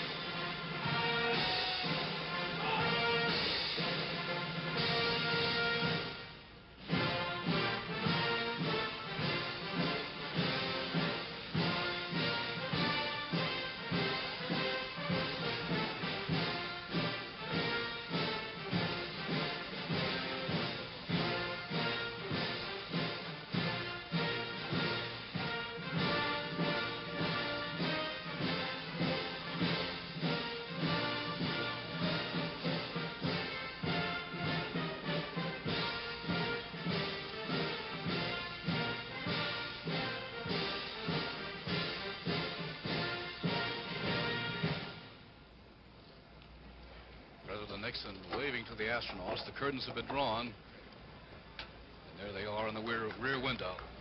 The president signaling for applause from the crowd. Astronauts gather in the window. Neil, Buzz, and Mike, I want you to know that I think I'm the luckiest man in the world.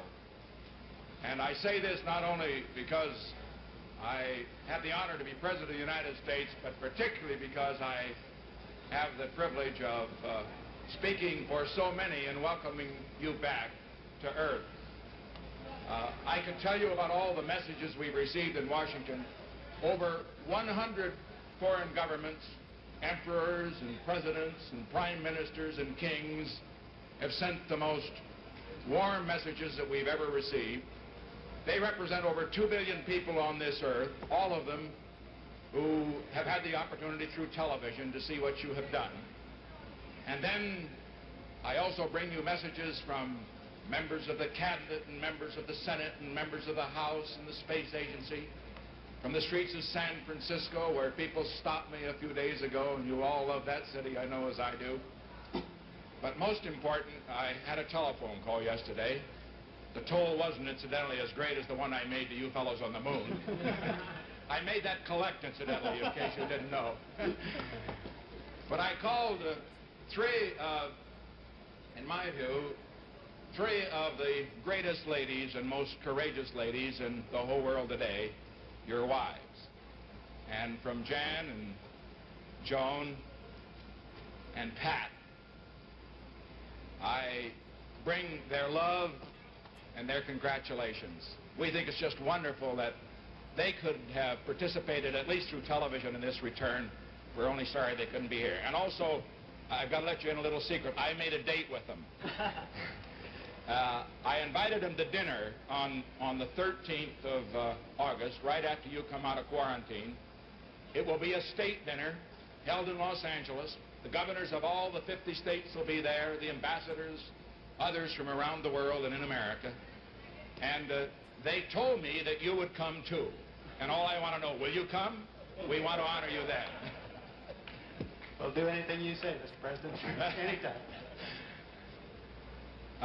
One question I think that all of us would like to ask,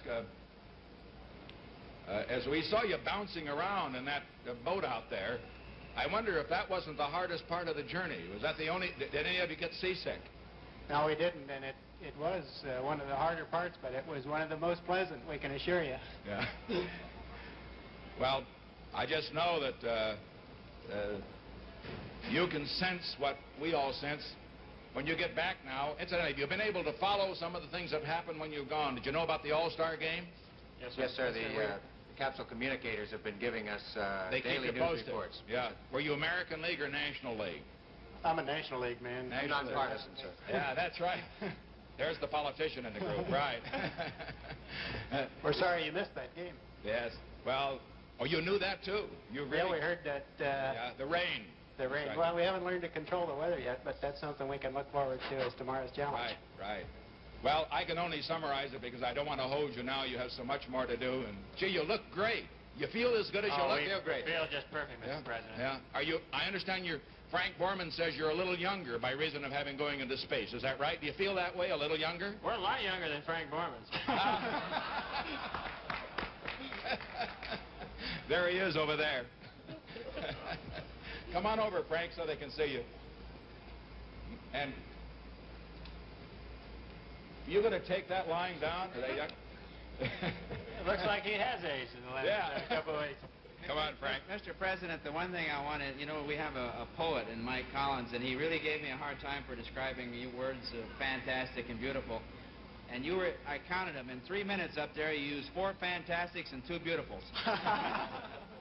Well, just let me close off with this one thing. I was thinking, as you know, as you came down, and we knew it was a success, and it had only been 8 days, just a week, a long week, that this is the greatest week in the history of the world since the creation. Because as a result of what happened in this week, the world is bigger, infinitely. And also, as I'm going to find on this trip around the world, and as Secretary Rogers will find that he covers the other countries in Asia, as a result of what you've done, the world's never been closer together before. And we just thank you for that. And I only hope that all of us in government, all of us in America, that as a result of what you've done, we can do our job a little better. We can reach for the stars just as you have reached so far from the stars. We don't want to hold you any longer. Anybody have a last word? How about promotions? Do you think we could arrange something? Oh, we're just pleased to be back and very honored that you were so kind as to come out here and welcome us back. And we look forward to getting out of this quarantine and talking without having glass between us. Right. And incidentally, the speeches that you have to make at this dinner can be very short. And if you want to say fantastic or beautiful, that's all right with us. Don't try to think of any new adjectives. They've all been said. And now I think, incidentally, that all of us the millions that are seeing us on television now, seeing you, would feel as I do that, in a sense, our prayers have been answered. And I think it would be very appropriate if Chaplain Pierto, the chaplain of this ship, were to offer a prayer of thanksgiving. And if he would step up now. Chaplain, thank you. Let us pray. Lord God, our Heavenly Father, our minds are staggered and our spirits exultant with the magnitude and precision of this entire Apollo 11 mission. We have spent the past week in communal anxiety and hope as our astronauts sped through the glories and dangers of the heavens. As we try to understand and analyze the scope of this achievement for human life, our reason is overwhelmed with abounding gratitude and joy, even as we realize the increasing challenges of the future. This magnificent event illustrates anew what man can accomplish when purpose is firm and intent corporate. A man on the moon was promised in this decade, and though some were unconvinced, the reality is with us this morning in the persons of astronauts Armstrong, Aldrin, and Collins. We applaud their splendid exploits, and we pour out our thanksgiving for their safe return to us, to their families, to all mankind. From our inmost beings, we sing humble yet exuberant praise. May the great effort and commitment seen in this Project Apollo inspire our lives to move similarly in other areas of need. May we, the people, by our enthusiasm and devotion and insight, move to new landings in brotherhood, human concern, and mutual respect. May our country, afire with inventive leadership and backed by a committed followership, blaze new trails into all areas of human cares. See our enthusiasm and bless our joy with dedicated purpose toward the many needs at hand. Link us in friendship with peoples throughout the world as we strive together to better the human condition. Grant us peace, beginning in our own hearts, and a mind attuned with goodwill towards our neighbor. All this we pray as our thanksgiving rings out to Thee, in the name of our Lord. Amen. Amen.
The astronauts stood to attention.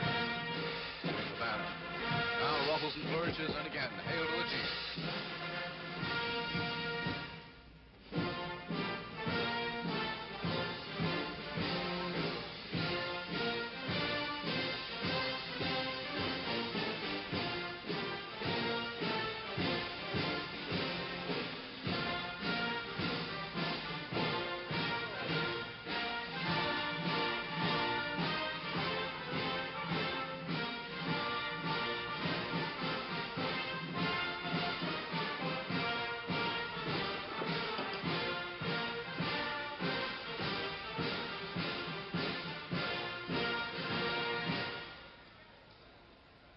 President Nixon leaving the hangar deck. The Navy band has honored him with the traditional ruffles and flourishes. Hail to the chief. The president now going up the escalator to the flight deck, where we find Keith McBee.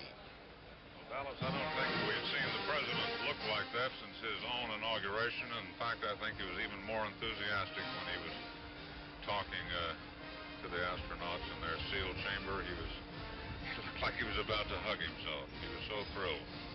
And he's appeared that way all day on the flight bridge, watching the splashdown, but more especially when he confronted them through that little glass door. I thought he would take a little leap or something. Here he is, emerging on the flight deck. He's bidding farewell to Captain Cyberlick, who in the past 2 weeks has been one of the most overworked men we've ever seen. The captain, I think, is taking him over to meet, yes, he is, some sailors from the flight deck crew. They're very courageous young men, these sailors. Their world and their being is in a loaded, flat top, loaded with high-tension wires, catapults, and razor-sharp wearing propeller blades, helicopter rotor blades, and high-powered aviation fuel. We've had tragedies in the Navy, and these young men lead very dangerous lives. At the same time, the ship's confidence usually makes sure they'll get through. Now, the President is going down the line, shaking hands with those flight deck crewmen. A little grimy and a little dirty, but no one deserves the presidential handshake more. These young fellows who keep the planes flying on and off. All those different colors of their jerseys represent the different chores they have on the flight deck, dealing with ordnance or fuel or safety, moving helicopters. It's getting near the rainbow side boys who have those different flight colors on. There you'll go, we assume, right up the steps and into Marine One. Somebody asked Captain Cyberlick the other day whether this wasn't a great inconvenience having the President and all his party on board when he was trying to recover astronauts in a spacecraft, and he said no, he thought it was an inconvenience for the President to have to get up before 5 o'clock in the morning. We asked him many times whether this hinged upon his duties of getting the astronauts back, and he said no, it said that the presence of the President really pointed up the importance of this historic event. And somebody asked the air officer, the man who is in charge of all the landings and takeoffs and flight deck and hangar deck, whether this wasn't a big headache for him to have the President, who is now about to step on his helicopter, and the other visitors. There he goes. Final wave.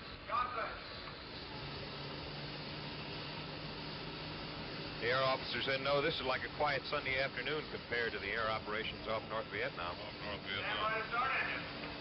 Takeoff and landing every 12 minutes from this carrier off Vietnam. Was that Chaplain Perrault that gave the prayer down there? I was away from the mic, Ron. Yes, it was. He's the one who played President Nixon all during the simulations, the drills for the President's visit. We understand he's beginning to talk politics around the boardroom lately. Taking a lot of ribbing about that. Mr. Nixon goes from here to the communications ship Arlington, which is about halfway between here and Johnston Island. He'll put down and refuel there. From Johnston, he'll go to Guam, then on to Manila in the Philippines, to Bangkok, Thailand, Jakarta, Indonesia, New Delhi, Lahore, Pakistan, and then Bucharest, Romania.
And so President Nixon, after telling the men of Apollo 11 that their mission was one of the greatest events, the greatest event in the history of man, flies away from the recovery aircraft carrier Hornet on his flight around the world.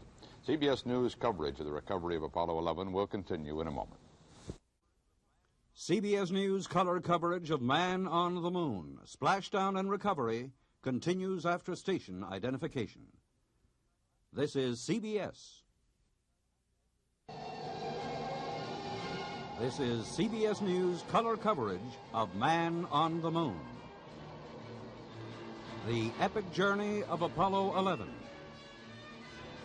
Sponsored by, here again is Walter Cronkite.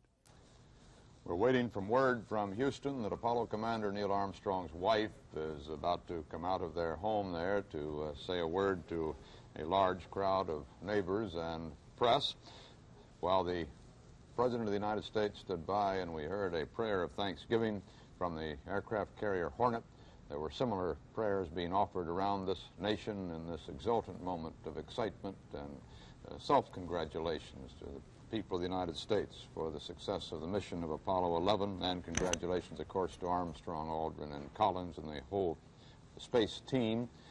Cardinal Cook in New York led a mass of thanksgiving at New York's cathedral here, and similar services in Grace Episcopal Cathedral in San Francisco, and in community service in Parsons, Kansas, and in numerous churches across the entire nation.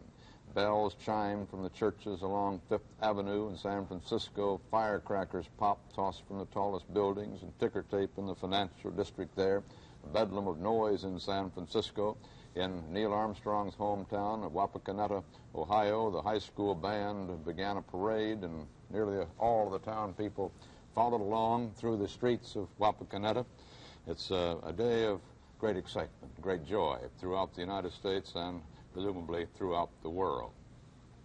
The wives of the astronauts have passed word out to the press through NASA spokesmen who dance attendance on them during these missions of their pleasure. Mrs. Armstrong, we were told, sat in a living room crowded with some 30 persons. She showed no outward emotion when her husband was pronounced well and down safely. She sat on the floor in front of the television set with her sons Eric, 12, and Mark, 6, and listened to astronaut James Lovell sitting with them, explain what was happening at every stage of the letdown.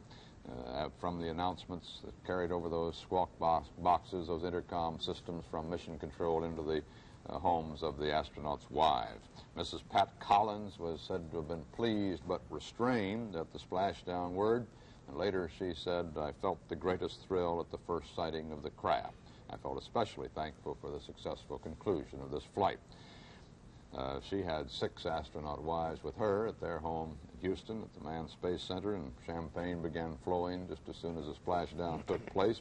At the Aldrin home, likewise, the champagne corks popped with father-in-law Michael Archer of Arcadia doing the festivities there, it's said. And also there were firecrackers on the home of the lawn of the Aldrin home.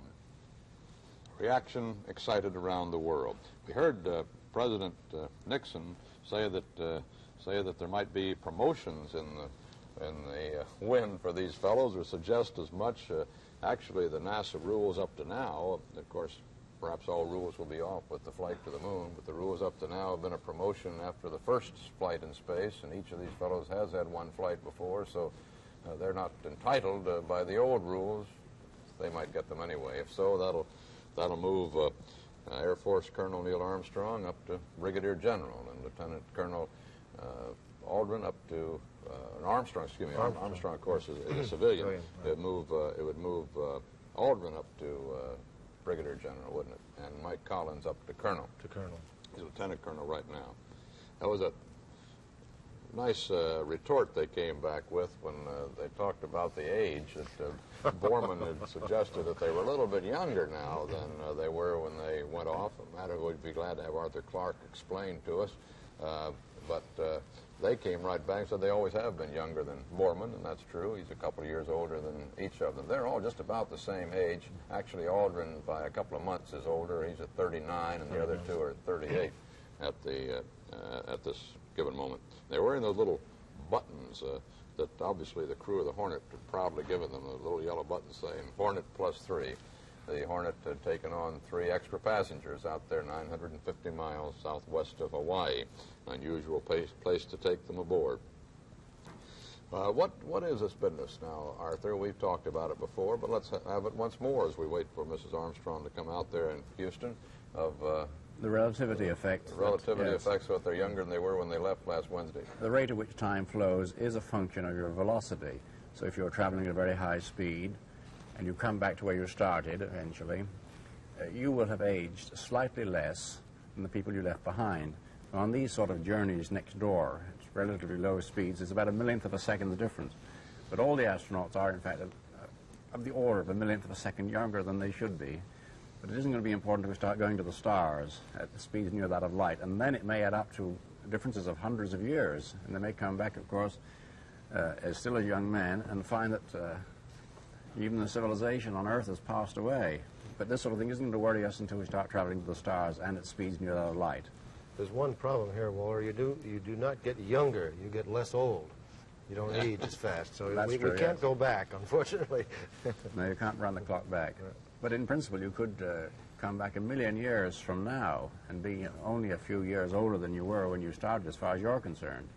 On the other hand, whether you're younger or older, you, Wally, have seen, I don't know how many times, more sunrises and sunsets than you're entitled to, because you're in every orbit of the Earth, and you've made as many as anybody practically, or almost, but every orbit of the Earth, you're making that in an hour and a half.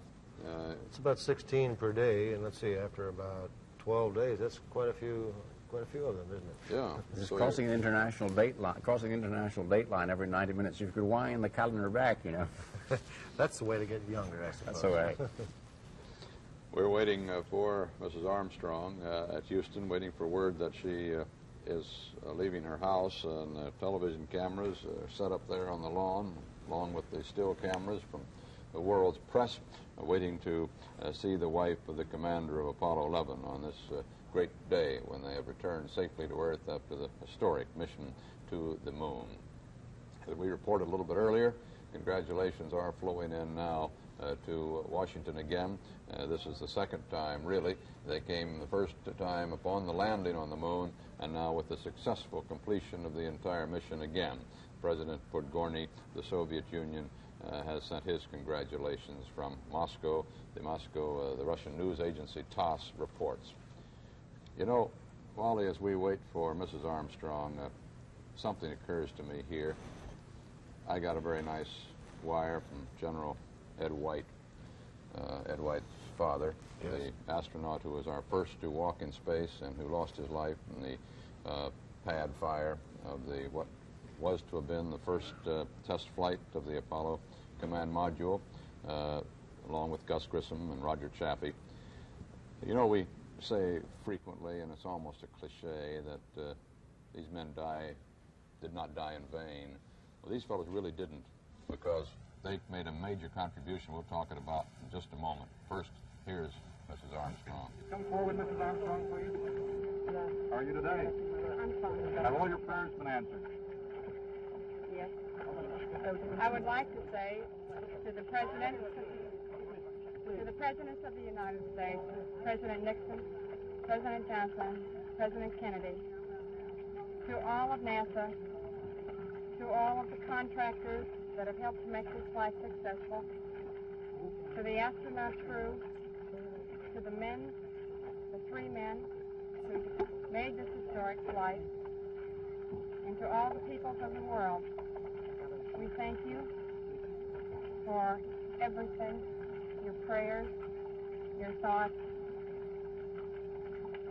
just everything. And if anyone were to ask me how I could describe this flight, I can only say that it was absolutely out of this world.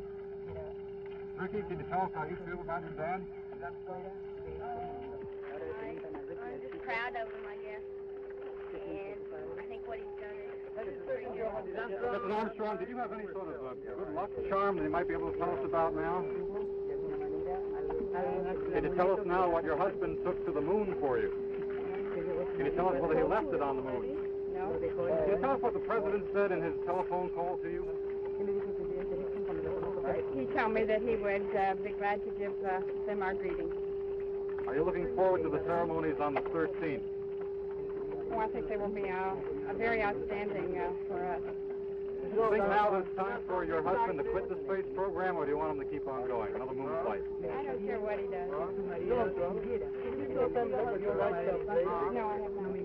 Ricky, age 12, is just to your screen right. I doubt if you can see Mark, age 6, but he's down there at the bottom of your picture. Mrs. Armstrong, have you received any mail for yourself or for Neil? Can you tell us about that? We've had thousands of letters from well-wishers from all over the world. And you get the plan.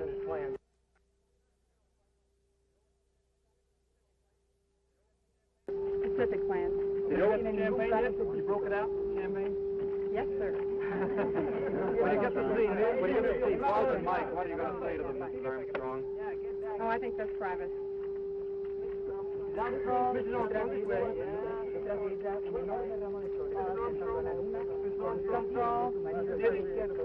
all soak in as it went along, or as it took? Did it really fit for points and historic epic of this flight? Would you repeat that, please? Have you realized the historicness of this flight as it went along, or does it soak in any particular moment? You're still numb? I'm still numb, yes, sir. What was the most exciting moment?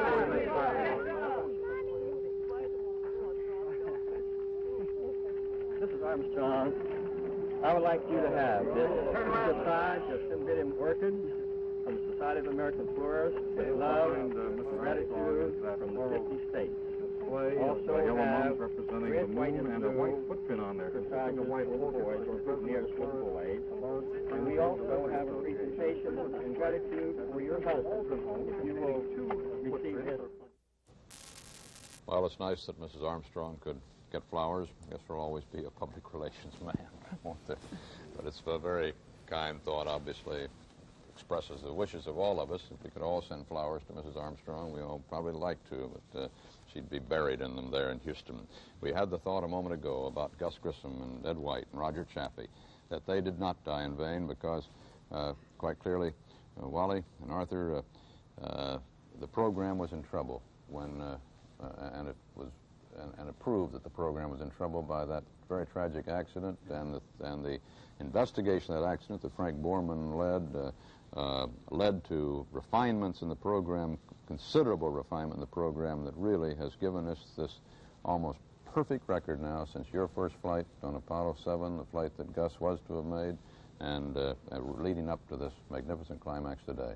It's a great sense of triumph, Walter. I think the word Phoenix might have been another name. We did rise out of the ashes, and very, very well, I think. The crew performed flawlessly on this mission. It's one of those textbook flights again that I really enjoy seeing.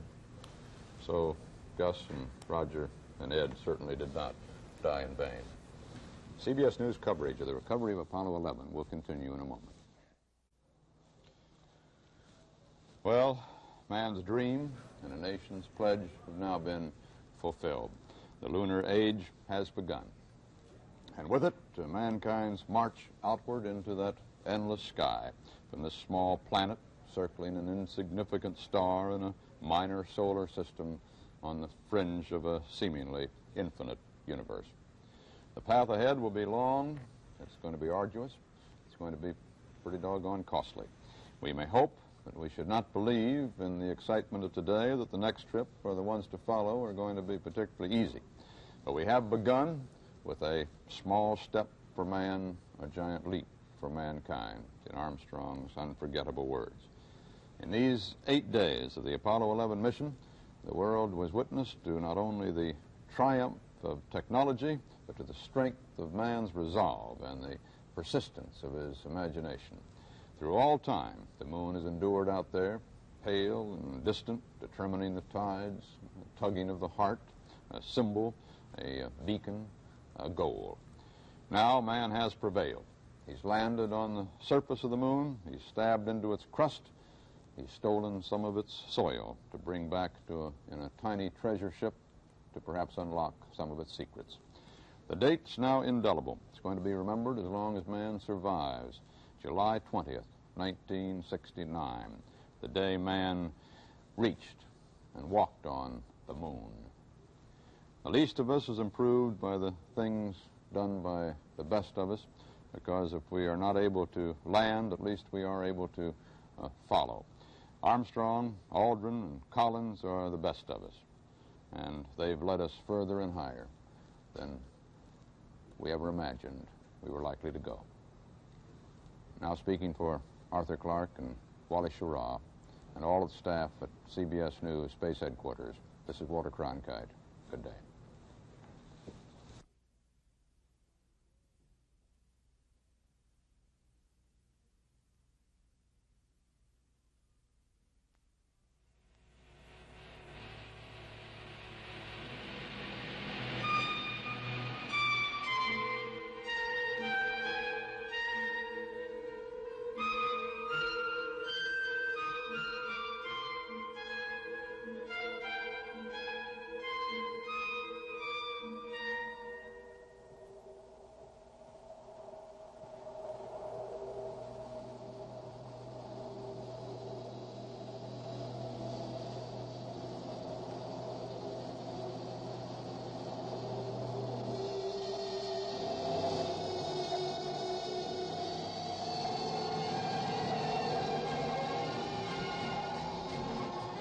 This has been CBS News color coverage of Man on the Moon, the epic journey of Apollo 11.